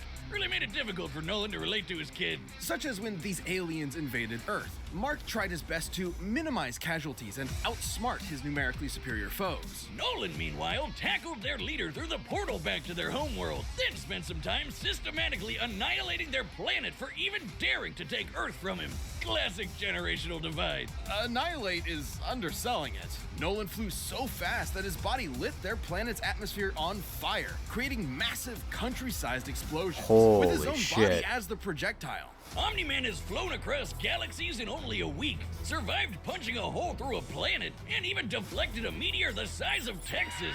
Assuming that means the diameter of the meteor is equivalent to the distance from the top of the Panhandle to the Gulf of Mexico, that would make it 1,300 kilometers wide. And weigh over 4.6 quintillion tons, moving at re-entry speeds of over 11,000 meters per Go, second. Texas It is meteor. hit with enough energy to destroy the moon twice over. So Omni-Man is strong enough to slaughter those who considered him an ally, the Guardians of the Globe, all to ensure as seamless a transition to the coming Viltrumite rule as possible. Too bad for Nolan, it wouldn't be that easy, because he'd have to go through his son first. Mark was horrified by his father's treachery, spurred on by the reveal that Nolan only viewed his mother as a pet, a disposable broodmare. Invincible fought Omni-Man to save the planet. And that's when Mark's real Viltrumite training began. Get it? Training? Like the train? Yes, we get it. It was a good pun. Jesus. But if anything, it was Omni-Man that learned a lesson about humanity that day. He may have tried to turn Mark into a Viltrumite, but in reality, as Nolan fled Earth with tears in his eyes, Mark made his father human. Aww. This episode is sponsored by Better. I don't care. BetterHelp's kind of a fraudulent service anyway. Welcome to Vought International, a multi-billion-dollar American conglomerate whose #1 products are the greatest superheroes on the face of the earth. That's right. Superheroes are real and they're big business. Imagine a company that possesses a monopoly on popular culture, pumping out movies, TV shows, action figures, and video games constantly, drowning the masses in a slurry of focus-tested nostalgia opium with no end in sight. Disney. Yeah, imagine. Within Vought's pantheon of gods among men is their premier super team, the Seven, and its leader, Homelander. He's got the looks, the charm, the Jesus, and most importantly, he's got the power to slaughter all of America's enemies at home and abroad. This guy probably eats freedom and shits eagles. But Homelander's squeaky clean corporate sheen is only skin deep. Far from the big blue Boy Scout he's marketed as, Homelander is probably the closest thing to Lucifer on Earth. Remember Bad Future Biff from Back to the Future? Now give him superpowers and media training. Vought's official story is that Homelander was an alien who landed here as a baby, a tale we're all familiar with. And one that's total bullshit. Homie was made in a lab with Vought's proprietary super soldier serum. Compound That's how you V. know he's evil. And he He's was named a John. complete success. Too much of a success. He was murdering rooms of terrified scientists before his umbilical cord was even cut. Oh my in God. the comics, Vought had to keep a remote-controlled hydrogen bomb strapped to him at all times because they had no idea what else could possibly kill him. As he grew up, he was subjected to psychological conditioning to make him the greatest and most profitable hero of all time. It wasn't long before he debuted as Homelander, the ultimate defender of the Homelander. American dream. Homelander possesses massively superhuman strength, speed, and durability. He can fly at hypersonic speeds, see through walls with X-ray vision, and detect a person's emotional state from just the sound of their heartbeat. But you know you're done for when he breaks out his heat vision, which is strong enough to slice through crowds of people or split airplanes in half. Or screams so loud that it shatters the eardrums of anyone around him. Those are innocent bystanders whose ears are exploding, by the way. Oh yeah, he totally botched this mission to stop a plane hijacking, so he forced each and everyone on board to die in the resulting crash. Yeah. He wouldn't reveal his incompetence. Well, Homelander's powers may be real, but his heroism is a charade. Though he plays That's his part well, that's one of he my cares favorite nothing memes for is the the little peons he's forced to protect. The only Homelander thing he treasures intro. is, ironically, his public image. Turns out being raised as a lab experiment doesn't create a healthy person. But don't worry, he eventually cleaned up his act and started a totally 100% healthy sexual relationship with a fellow superhero, who just happened to be an actual Nazi. Speaking of sex, Wiz, you know how I'm always saying we should figure out how Superman and Lois get busy? Forget that, I 'cause like Homelander Wiz's proved that they expression. can't when his ejaculation blew his partner to smithereens. Who proved that? Look, there's no way to sugarcoat this. Considering a human's load has much less mass than a shotgun pellet, it would have to be moving significantly faster to achieve the same kinetic energy, over 1,500 meters per second, or 4.5 times faster than sound. That's right. Homelander can bust a nut faster than the speed of sound. Well, good night, everybody. Ooh, kinda sucks for humanity Nut that they calc. made this dude the most powerful being on the planet and Yeah, a the psycho original Boys murderer. comic That's is no like exaggeration. very Still, fucked even up and commented edgy. that Don't Homelander read has it. proven immune to every weapon known to mankind, no matter how powerful. Humanity literally lacks the ability to kill him. That'd include nuclear weapons as powerful as the Tsar bomb, which exploded with the energy of 50 megatons of TNT. Actually, it could have exploded with twice that. But the Soviets who created it were afraid it would irreversibly alter Earth's biosphere and end the world. That's right, we all almost died. And that's the kind of shit Homelander can shrug off no problem. He's strong enough to throw a jet with one hand and fast enough to outspeed a C4 explosion. Despite being an emotionally stunted man-child, Homelander is still surprisingly cunning and able to manipulate those around him. Though it probably wasn't too smart to piss off the world's angriest limey, Billy Butcher. Yeah, turns out forcibly fathering a bastard son with someone else's wife is not a good idea. Of note, as unjustifiable as it is, to Homelander, this gave him something he never had before. Some small measure of control over his own life. Being born Vought's star pupil meant he was under their thumb from the day he was born. His superpowered son was the first thing that was truly his and might be his best option for a new beginning. Or not. Homelander's a really interesting villain. It's a shame that I've heard that the current season of The Boys has kind of screwed the pooch, so to speak. Also, yes, yummers! We've run the data through all possibilities. It's time for a death battle!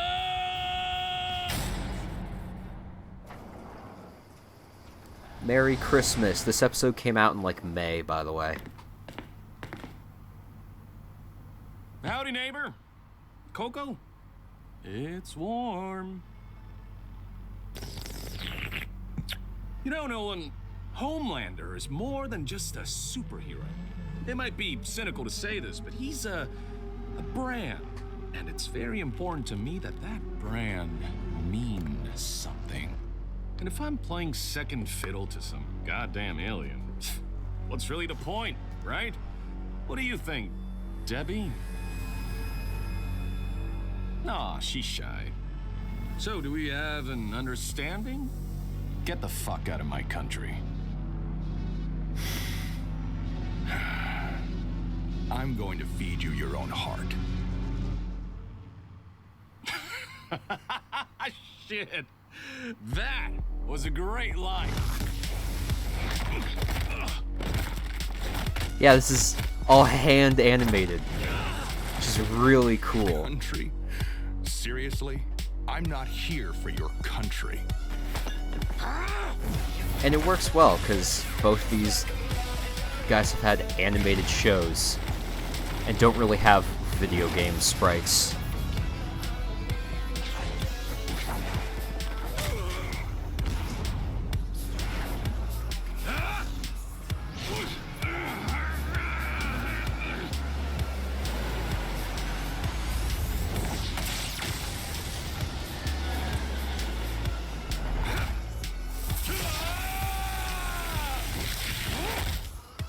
Never been hit by someone your own size before?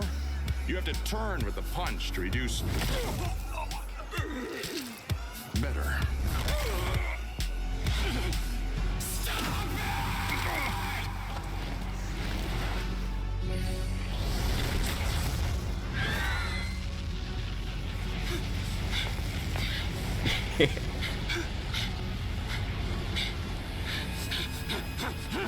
What's the matter? Are you going to cry? Gonna cry. After I'm done with you, I'm gonna flash right that little shit son of yours! This worthless neighborhood! And every goddamn person you know!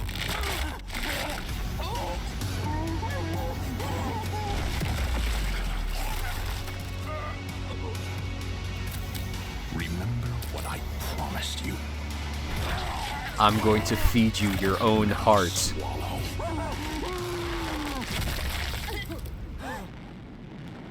Merry Christmas.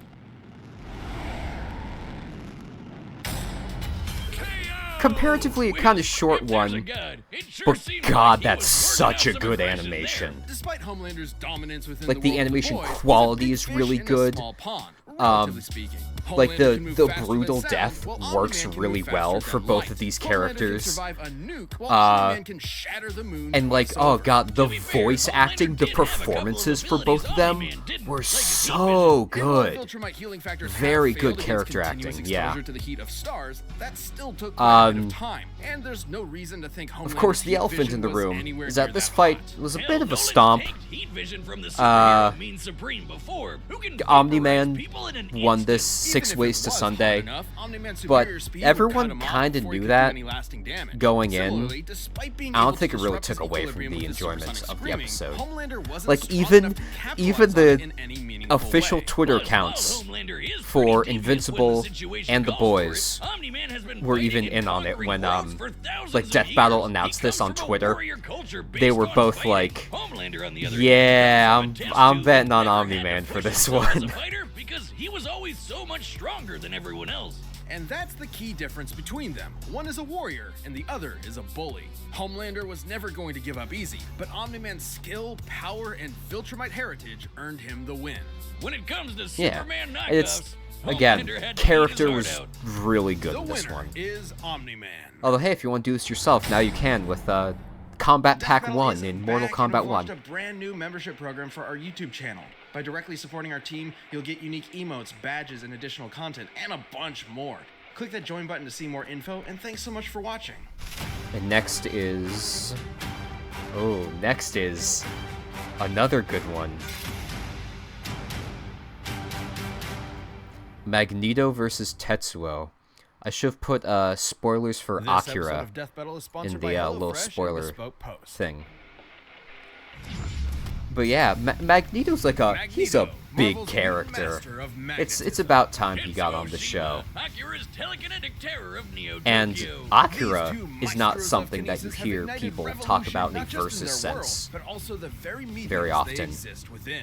He's Wiz and I'm Boomstick. And it's cool how one of their like things that they bring up is that both X-Men and Akira were very influential for In their the short respective duration mediums. of modern civilization, likely no conflict tested humanity more than the Second World War. In the primary Marvel 616 universe, this fact is no different, especially to the Eisenhart family and their only son. You may know him as Magnus, Eric, or Max, but if you ask him, he'd say his true name is Magneto. As a Jewish child in Nazi Germany, Magneto's early life was, well, extremely traumatic. Even after eventually escaping certain death with his future wife, misfortune always followed wherever he went. Thanks to his unexpected mutation called the X gene, the mark of a superhuman. After settling down in Russia will with pay his for new Joint family, the Cares for some KGB belts quickly and found out zippers. about this quirk. So they burned his house down with his own daughter inside. Naturally, he snapped and killed them all. I don't blame him. Are you- I'd do that you're too. thinking of Too bad his wife didn't get it in ditch Tetsuya though. But Nomura? that's when Magneto It's not made a choice. Tetsuo. Since humans hurt him his entire life, he'd do the same to Took them me a in the minute. name Took of me a mutants minute. everywhere. At first, Magneto turned to the telepathic powerhouse Charles Xavier and his fledgling team of heroes. But his new friend wasn't thrilled with the idea of, subjugating the human race. So, Magneto formed his own team of mutants, the Brotherhood. Magneto can telekinetically move, bend, and reshape any metal he's aware of. Bullets, vehicles, buildings, you name it. Even himself when he manipulates his personal magnetic field for flight and energy barriers. Who up reshaping Magnetic kinesis is themselves. far more versatile than it would appear at first glance. The blood in your body has iron in it. The air has traces of lead and mercury. Whole mountains are lined with metallic ore. The earth itself is surrounded by a literal magnetic field. So many toys for Maggie to play with. He can detect magnetic fields at such a huge range, he can even pinpoint Earth's magnetic rays while stranded on a planet in another galaxy. And guess what? He was able to use those rays to pull himself back to Earth in a single day. His range is even more remarkable than that. Did you know that in 1820, physicist Hans Christian Ørsted discovered that electric currents, like those of electrons and protons and atoms, produce their own magnetic fields? Magneto can fine-tune his control to affect these very subatomic particles. Dummy here will Damn. illustrate such a particle, with positively charged Oh, look at protons him. and negative electrons. So cute. My life is as meaningless as an atom is small. So what you're saying is Magneto could, like, yank one of those out. Correct, potentially changing an atom's entire chemical makeup. However, neutrons do not have a charge, and without the ability to adjust those to accommodate the change in atomic mass, the atom would become unstable and... Finally! do that. Magneto's violent protest against humankind clashed with Xavier's peaceful reconciliation, not unlike the ideologies taught by Malcolm X and Dr. King, by whom Stan Lee and Jack Kirby were inspired. Magneto would spend most of his career pushing Xavier away to prove his philosophies superior, which meant doing battle with Xavier's school of thought, quite literally. And Baldy's mind powers are no joke, but thanks to Magneto's psionic repelling helmet, Professor X couldn't touch him. Magneto survived Cyclops' earth-splitting lasers, absorbed the power of the sun to battle Iron Man, ripped the adamantium skeleton out of Wolverine's body, and even taken on Hercules himself. You know, the Greek legend, Zero to Hero? The guy who held up the skies of Olympus for Atlas? That Hercules. Seems sensible. Magneto once used the Earth's magnetic field to overwhelm the Phoenix Force, which can effortlessly destroy planets, let alone far more. Hell, if he really wanted to, Magneto could totally just fling the Earth off its axis. It's entirely possible he may have eventually resorted to just that. Over time, it became clear Magneto's war was doing far more harm than good for his fellow mutants, however well-intentioned he may have been at first. Luckily, he later realized he was going a bit overboard and began reevaluating his perspective. Good for you, Mags. It's really tough to recognize when you're the baddie. It took time and patience not just from Magneto, but also from his peers. Yet eventually, his path was completely changed. He even became a leader for Xavier's X-Men.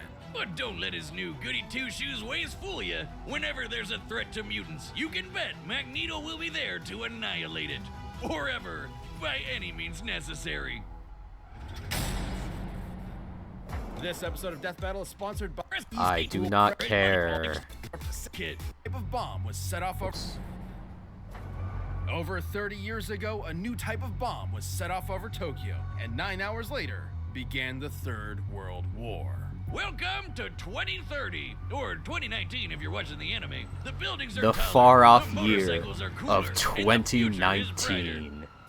Oh, wait, not really. If you find yourself in the Capsule Gang, you'll meet Shotaro Kaneda, who's like your textbook anime Chad. Gets the ladies, beats the baddies, and cops the sweetest rigs. Man, I need to get me one of those. And then there's the little brother of the group, Kaneda's best friend, Tetsuo Shima. He's... well... the exact opposite. A total wimp. As a kid, Tetsuo in his college thesis forehead got bullied for being the new kid at the orphanage. That's until Big Bro Kaneda came to the rescue. Eventually, the two went to vocational school together and formed the Capsules. But Tetsuo was never satisfied with Kaneda being the leader of the pack. Tetsuo desired more than anything to be top dog. I've never seen Akira before. I feel like I should watch it at some Or point. that kid walking down the street. Shit, Tetsuo, watch out, you're gonna... That definitely should have killed him. But since it didn't, Tetsuo earned himself a ticket to military confinement. Turns out they had an under-the-table program for developing child superweapons. In the same program that backfired and jump-started the war, Tetsuo became Japan's Esper number 41. He may not have been a natural with bikes, baddies, or babes, but this telekinesis stuff hit different. He walked out of that hospital ward effortlessly flying, reading minds, and blending people into strawberry jelly. Tetsuo got what he wanted. Power, along with the hunger for more of it. A hunger that used to only be satiated with drugs. And not just any gateway drug, pills so potent that a single gram of the stuff could kill you. So, pretty bad. Kinda reminds me of college days, huh, Snow Wizard? Tetsuo's main ability is his constantly increasing drug. psionic energy, growing more and more powerful over time. This is due to Tetsuo's link to, quote, the memories of the universe, end quote. It's weird. Either way, Tetsuo That leveled sounds up from stupid, lame I love it. gangbuster to certified badass. This guy is a walking natural disaster. His telekinesis can shake the planet, easily cause earthquakes over a dozen miles below the surface. He can summon psychic barriers for defense and crush foes with friggin' gravity wells. He can dart around as a literal bolt of lightning, or even teleport in an instant. Tetsuo's telekinesis can be so precise he can target and obliterate specific parts of the body. He can heal severe wounds quickly, but even after losing a whole limb, he can craft a new one using whatever nearby materials he wants. With these powers, That doesn't seem Top Dog sanitary. Kaneda didn't matter anymore. Who needed his approval? Tetsuo tasted that good shit and he was hooked. And when he found out another Esper named Akira could deal him even more power, he rampaged through Tokyo to find him. And this is where versions of the story differ. Ahem. Spoilers ahoy! You may be familiar with the 1988 animation, where Akira had been dissected for research. However, in the original manga, Akira is not only alive, but even more powerful. Once that little runt nuked Tokyo, Tetsuo would erect the Great Tokyo Empire with Akira and himself as its leaders. But he ended up just abusing the position for endless sex and inflating his ego. With Kaneda's rebellion at his front door, Tetsuo took a turn for the worse. He had to fight. Tetsuo's defeated other powerful Espers, dodged light-speed lasers, and jumped Oh, to the again moon with the faster damn than light-speed anyone could blink, lasers. and then punched a big old hole in it. And if you ask, Boomerstick, wouldn't that mess up gravity on Earth? You would be right, because it totally did. Screwed the planet, I guess. Stupid moon. Which brings us to Tetsuo's folly. His abuse of his powers spiraled until he lost control. Unfortunately for Kaneda's rebellion, this did not make Tetsuo an easier enemy to confront. Exactly opposite, in fact, as Tetsuo painfully mutated into an unstoppable behemoth. Oh god. Yep, that's not totally disturbing at all. The body I'm happy horror. to say the manga's version is even more disturbing. Ugh. I mean, I know babies can be monsters, but that's a whole nother level. It is pain incarnate. I can relate. Another Esper described Tetsuo's struggle as ego death, which has multiple definitions, but in this case is likely symbolic of the version attributed to drug use. Yeah, it's described as a shedding of one's own identity. This is very like Resident how Evil. LSD can emulate a wild I think there out-of-body really is like a experience, and you come back with a big, new like, perspective. mutant Though baby this is maybe a enemy little more extreme. in In fact, RE8. you could say Tetsuo was shedding his human body to play with the powers of a god. I wish I could shed out of my body, but in this case, Oh, yeah. Tetsuo going full out-of-body meant becoming a mound of raw, ever-expanding energy. Which almost nuked Tokyo all over again. And those explosions are not normal. I would know. Top scientists in both the manga and animated versions describe these explosions as births of a new universe. Given its properties of nuclear fusion and proton collapse, Tetsuo's mutated form was likely creating a Big Bang. You know, the thing that started our whole Oh. universe? Right, in the manga, it instead ended the Espers and their abilities once and for all. A testament that humankind is unsuited to wield the powers of the divine. Though the anime's even more trippy. Thanks to Akira and his buddies, Tetsuo got so high on ego death, he ascended time-space to become god of a new universe. Kinda worth it, right? And yet, Kaneda kept his empire up in his honor, now as the Great Akira Empire. Ironically, in death, Tetsuo finally received the attention he so desperately craved. This episode of Death Battle is Anyway, here's an ad for Bespoke Post.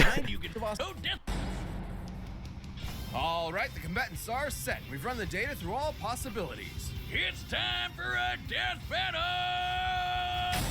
Alright, fight time. And you were talking about story stuff before. Even in Japan, they fail to recognize our superiority. Wrong country, Grandpa! You're an Akira turf now!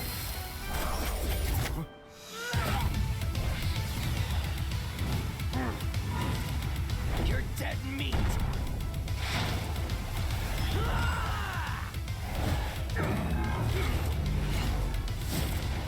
Impudent child! The hell are you calling child? I make the rules around here!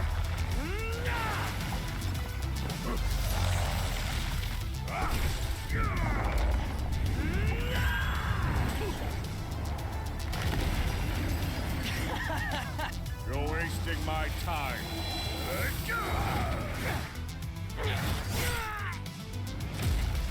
Parlor tricks for the master of magnetism.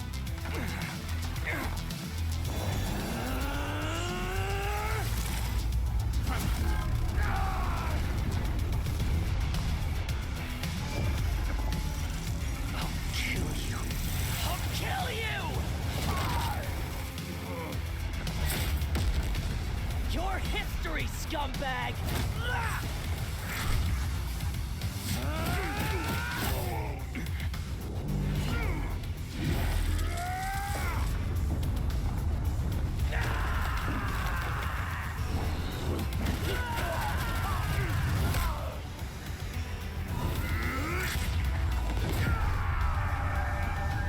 Cool.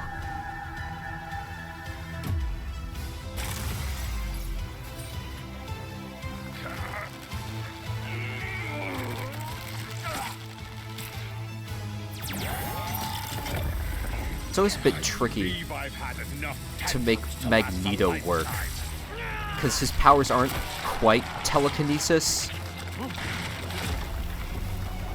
But I think this is they do a great job with them here.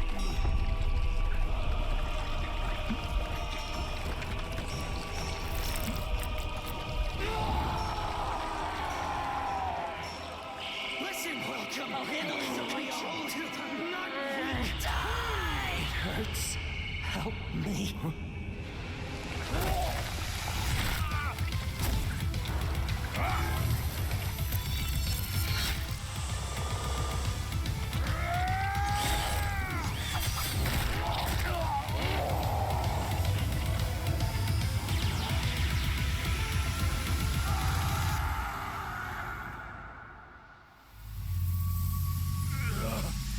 Poor child.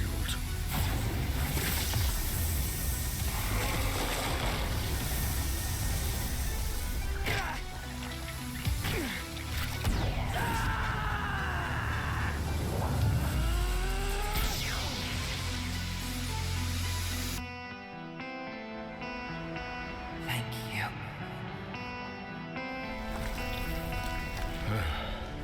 You are welcome.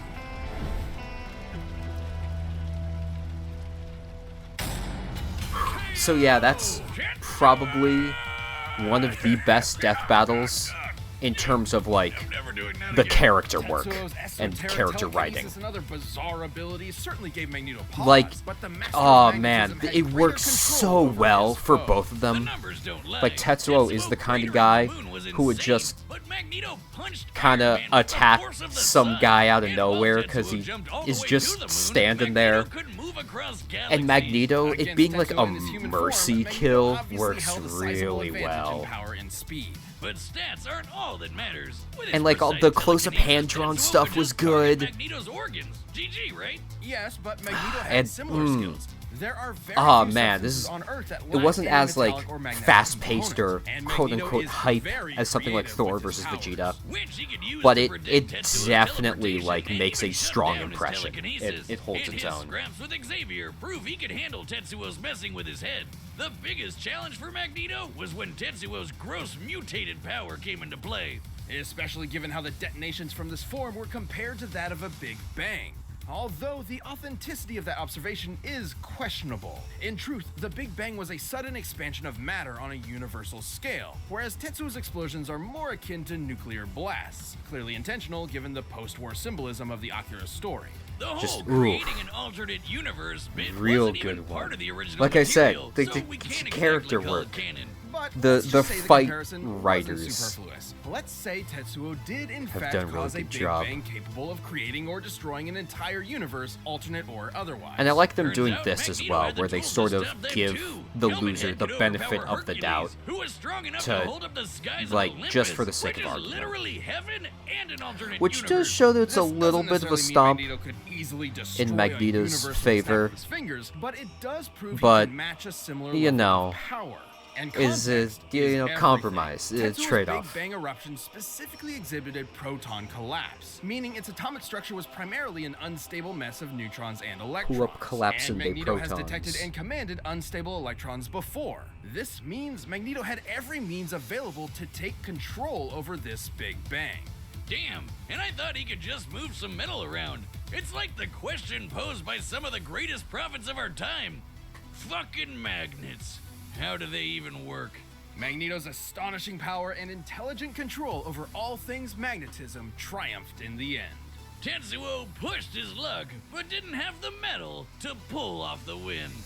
The winner is Magneto. Good one, good one. Thank you for All right, watching this and episode. the If next you'd like to episode, directly support the we're gonna whole watch Death one Battle more. team, The next click episode will that be the join last button one and of the night. consider I know it's becoming getting a a bit member. late. We'd really I want to appreciate do it. one Hope you like more the next one. because the next one is interesting.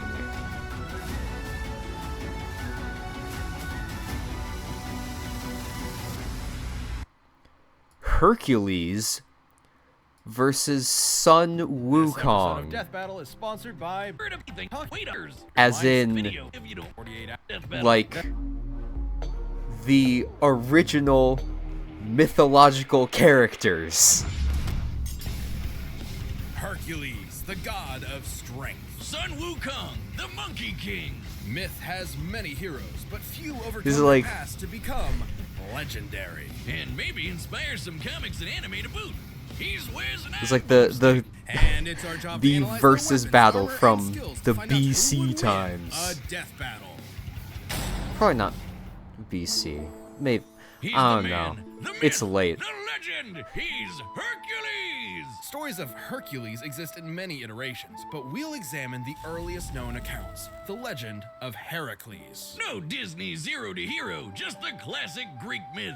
And like most ancient Greek stories, it began with Zeus being a total creep. The god of thunder did his thing with a princess by disguising Oh yeah, they both have a himself as her ton of husband, Oh, what the strange hell, man? and feats. thus a demigod was born, who was named Alcaeus. But Hera was pretty pissed Zeus had cheated on her yet again. Heracles so nuts. Alcaeus' human parents renamed him in her honor. Yep, Heracles means glory to Hera. Too bad she had already made up her mind though, and that kid was gonna pay. The child would need some way to survive Hera's wrath, so the goddess of heroes carried out a plan that was, frankly, insane. Athena tricked Hera into nursing the baby Heracles, and her milk gave him supernatural strength unbound, even beyond many of the gods themselves. So strong that he hurt her and caused her to spray milk all over the place like a boob sprinkler, which in turn created the galaxy.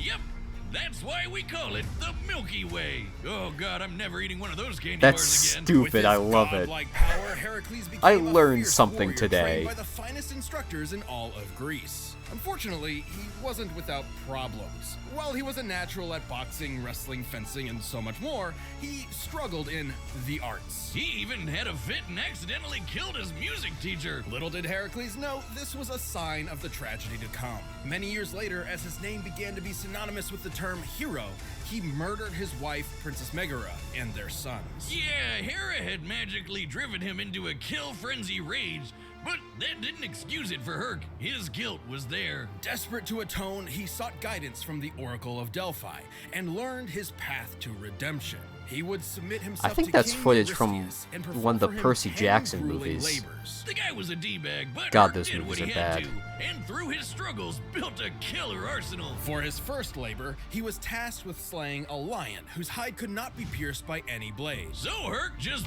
beat the lion to death with his bare hands and took the pelt as armor for himself. He defeated a flock of metal, man-eating birds with cortalas so loud no living thing could bear the noise. He battled a multi-headed hydra, cauterizing its necks after each decapitation so the heads would not grow back. A lot of sliced off heads meant a lot of blood spilled, and Hydra blood is extra poisonous. Even gods fear it, so Herc dipped his arrows in the stuff for later use, like when he used them to take out centaurs, titans, and even the sun.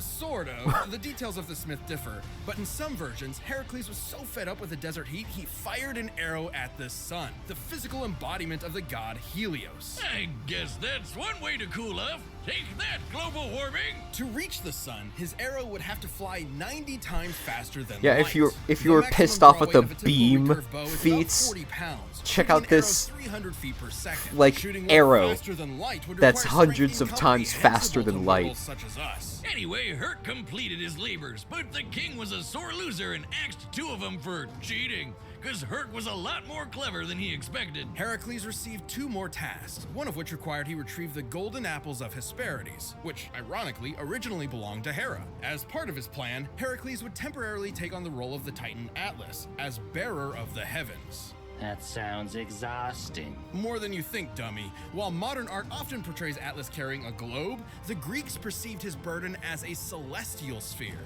This would mean Heracles supported the weight of not just the Earth, but the whole universe. Like, I'm holding up this entire show. The common view of the time was that the universe was endless. Even chaos, the primordial origin of everything, was boundless. Meaning, Heracles held up the weight of conceptual infinity. Luckily, Herc's got one hell of a drive to persevere and to make amends. Like when he met King Admetus, he got to party it up and was too drunk to realize the king was in a really bad state because his wife had just died.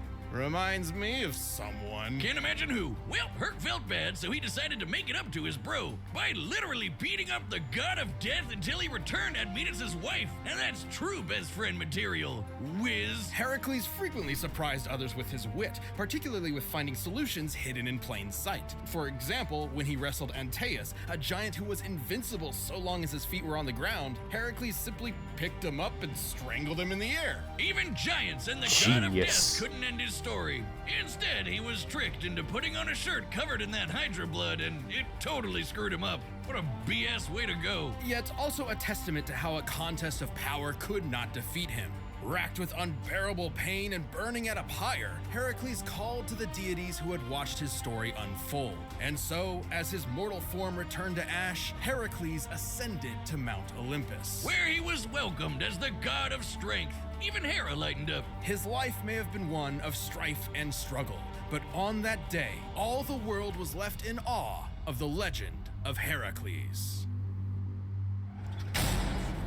It's really cool learning about, like, mythological there characters. Was a mighty monkey warrior, born of a mystic stone from the energy of the sun and moon. Upon birth, he graciously bowed to the cardinal directions and shot lasers from his eyes. Strap in, folks, this one's a doozy. This monkey soon befriended a band of other primates and rather narcissistically named himself their handsome monkey king. Sun Wukong. Wukong. After a few centuries of monkeying about, he got a taste of the dreaded midlife Has an crisis. insane The backstory. Monkey King was fierce and brave, yet he feared death. So he ventured to new lands in search of immortality. Turns out he'd find a lot of it. Training under the Taoist master Puti, he earned his first method of immortality and a new name. He would be the Monkey Awakened to the Void, spoken as Sun Wukong. He also learned a bunch of magic.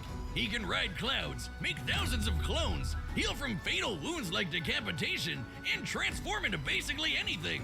A bird, some vapor, a pitchfork, even an incredible fighting temple. With his famous cloud somersault, he could traverse the world at incredibly high speed. At first, a single somersault could carry him 108,000 li, li being a traditional Chinese unit equal to about 500 meters, making one somersault move 54,000 kilometers per second. Fast enough to circle the entire Earth in one leap. And he'd only get faster Yeah, from there. I love how they have to pull from all these When weird fighting the mighty deity animations Prince and Nocha, stuff to his get foe transformed into a more footage. powerful visage with 3 heads and 6 arms. But Sun was like, hey, I can do that too, and then did just that. Sun Wukong eventually returned to his simian subjects, and with his newfound power, amassed a veritable army. However, he felt no weapon in their arsenal suited him. So he barged into the Dragon King's palace and demanded he hand over a weapon worthy of a king who could match the power of heaven. Yeah, Sun was pretty full of himself, but he wound up taking a pillar originally designed to measure the depths of the ocean. What seemed like a worthless rod to the Dragon King was actually the perfect weapon for Wukong. Weighing nearly 8 tons,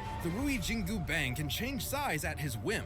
It can shrink to the size of a needle or grow long enough to pierce the heavens. The same heavens that got pretty mad with Sun after he crossed his name out of the Ledger of Death, making himself double immortal. I especially love this live action version that they use. The great sage equal to heaven. Okay, we've got a headstrong goofball who quickly masters new powers and wants a fancy title. This is just shown in anime. Now, the Monkey King may have lashed out, but it was because when he requested a place in heaven, a place he truly believed he deserved, the Jade Emperor's court reduced him to a stable boy. Beneath all his antics, what Sun wanted most was to prove himself. Even with all the shenanigans, the Jade Emperor remained cautious and willing to placate Wukong. By making him the watchdog of the Garden of Immortal Peaches. He totally ate that shit, didn't he, Wiz? Oh yeah, Wukong got hammered, ate most of the peaches, ran around the Jade Palace in a fit, and found 5 gourds of immortality pills, which he promptly swallowed. All of them. Okay, so that makes how many layers of immortality now? I'd say a few 100,000 if you count each individual peach and pill. When he sobered up, he knew he was in serious trouble. So, naturally, he prepared for war. Wow, that escalated quickly. What are they gonna do? Kill him? So the Monkey King proved too strong for heaven. He battled all their best fighters and even matched Erlong Shen blow for blow in an epic battle of transformations. He's that guy with the third eye. Heaven's greatest holy warrior. Yet no matter Erlong's form, Wukong always had a counter. Until Lao Zi threw in a convenient plot MacGuffin that captured the monkey. But even with Wukong in chains, Heaven had a problem. He just wouldn't die. Lightning, Man, that fire, sounds pretty even Lao-Zi's lousy. de-immortalizing furnace just made the monkey stronger. Now, Wukong is not invincible. He has been hurt by the Scorpion Demoness's poison, which could even harm the Buddha, an awakened divine being liberated from the cycle of life and death entirely. Now tell me, how painful is that? Pain is all in the mind, and I am absent of mind. Oh, God! Oh, no, I was wrong! It's bad! It's really, really, really bad! Oh, God, make it stop! But even after all that, Sun had one more challenger to contend with. The Buddha himself. Buddha approached Wukong with a contest. Leap out of his hand, and he could have the Jade Emperor's throne for himself. Having no impulse control, the monkey agreed, and in an instant somersaulted to the very edge of heaven. But he had already lost. Because Buddha achieved nirvana, he transcended the world, literally holding all of existence. So even at the edge of the universe, Wukong technically never left his hand. That's a pretty famous story, I feel. The monkey in the palm of Buddha's hand. Even Sun Wukong would find a chance at redemption. In his case, he was tasked with escorting and protecting a monk, Tan Song Zong, or Tripitaka, on a journey to the west. With additional companions, Pigsy and Sandy, the trip was a tough one, and Monkey abandoned it more than once. But through it all, he always returned to shine as the group's powerhouse, saving Tripitaka's life many, many times. Seriously, this guy could not stay out of trouble. It's like Wiz at a blind date. Wukong has cracked apart mountains, slayed hundreds of monsters, and survived the Yellow Wind Demon storm that could destroy the universe. As in heaven, earth, the 18 layers of hell, and more. That's cool and all, Wiz, but let's answer the real question.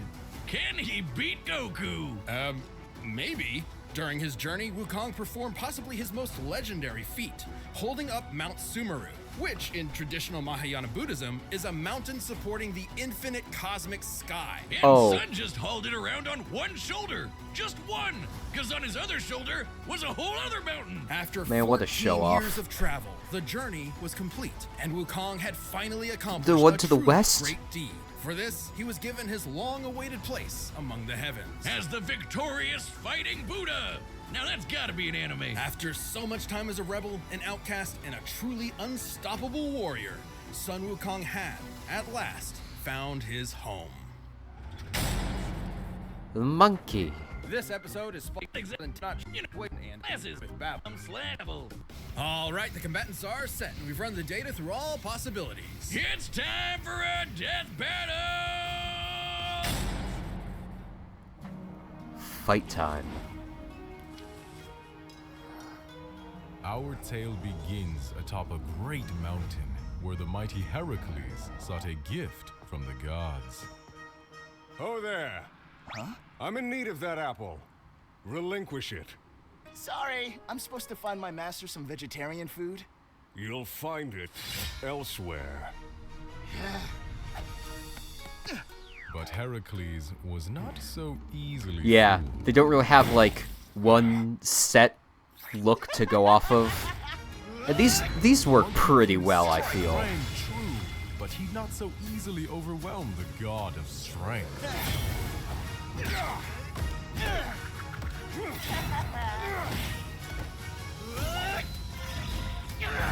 And I love the ink streaks.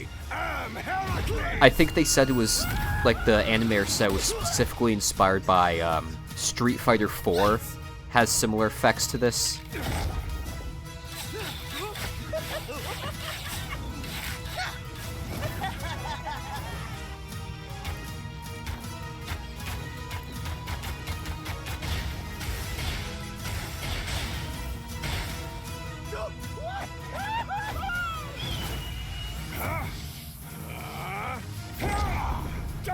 demon!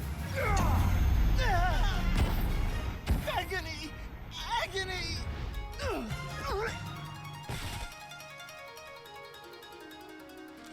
The Monkey King fell into a strange forest, in awe at such a wondrous fight. But should he mistake his fear, he might lose his head. Woo! I haven't had such fun since I fought all of heaven. Shame! Behold me, the immortal Monkey King! Multiple heads. Of course. Hey, zoom! Watch this! Yeah.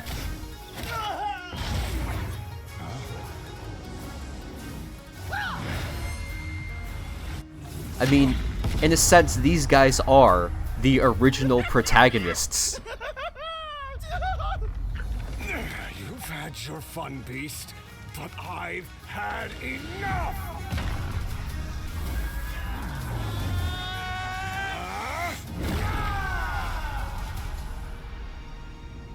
In heavens above, the gods witnessed their earthbound selves, and so joined in battle.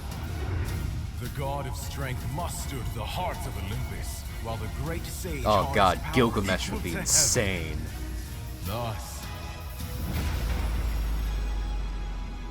the Monkey King emerged victorious!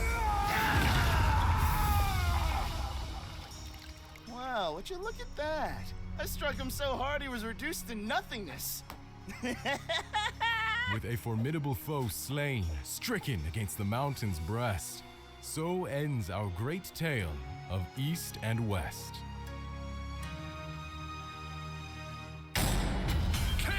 Yeah, this one's also really good. I feel like a broken record saying that for every episode, but they're all good. What can I say?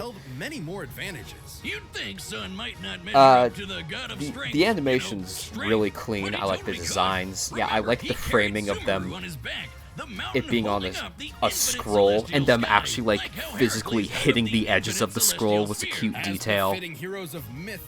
And I like, yeah, this part that they're showing here, where it's their godly forms like holding the scroll like in the heavens. Although all the effects on that make it kind of hard to see specifically what's happening. Like I've seen this episode half a dozen times, and I'm still not 100% sure what's happening in that like final shot of them clashing. Some people take some issue with this episode because Wukong and Buddha are like religious figures in some East Asian religions, and feel and like don't feel like discussing this episode because it's a matter of religion. But I feel like the episode gives them, you know, they don't necessarily give them reverence to say, but they don't like disrespect either character in any way. It's a purely analytical thing. Yeah, this was a cool one. Heracles held might of mythic proportions, but barring a lucky shot, Sun Wukong's versatile magic. Well, also yeah, Hercules was never winning. Wukong's like has like hundreds of layers of immortality. It's stupid. The winner is the Monkey King, Sun Wukong. But yeah, that's gonna be the last one for today. Season 9 off to a great start, might I say. Next time when we come back, it's gonna be yeah, Bob Fett versus the Predator. So let's real quick put some stuff on the tier list. Oh, it's gonna be hard to rank these because I kind of like all of them. Whoops. I think...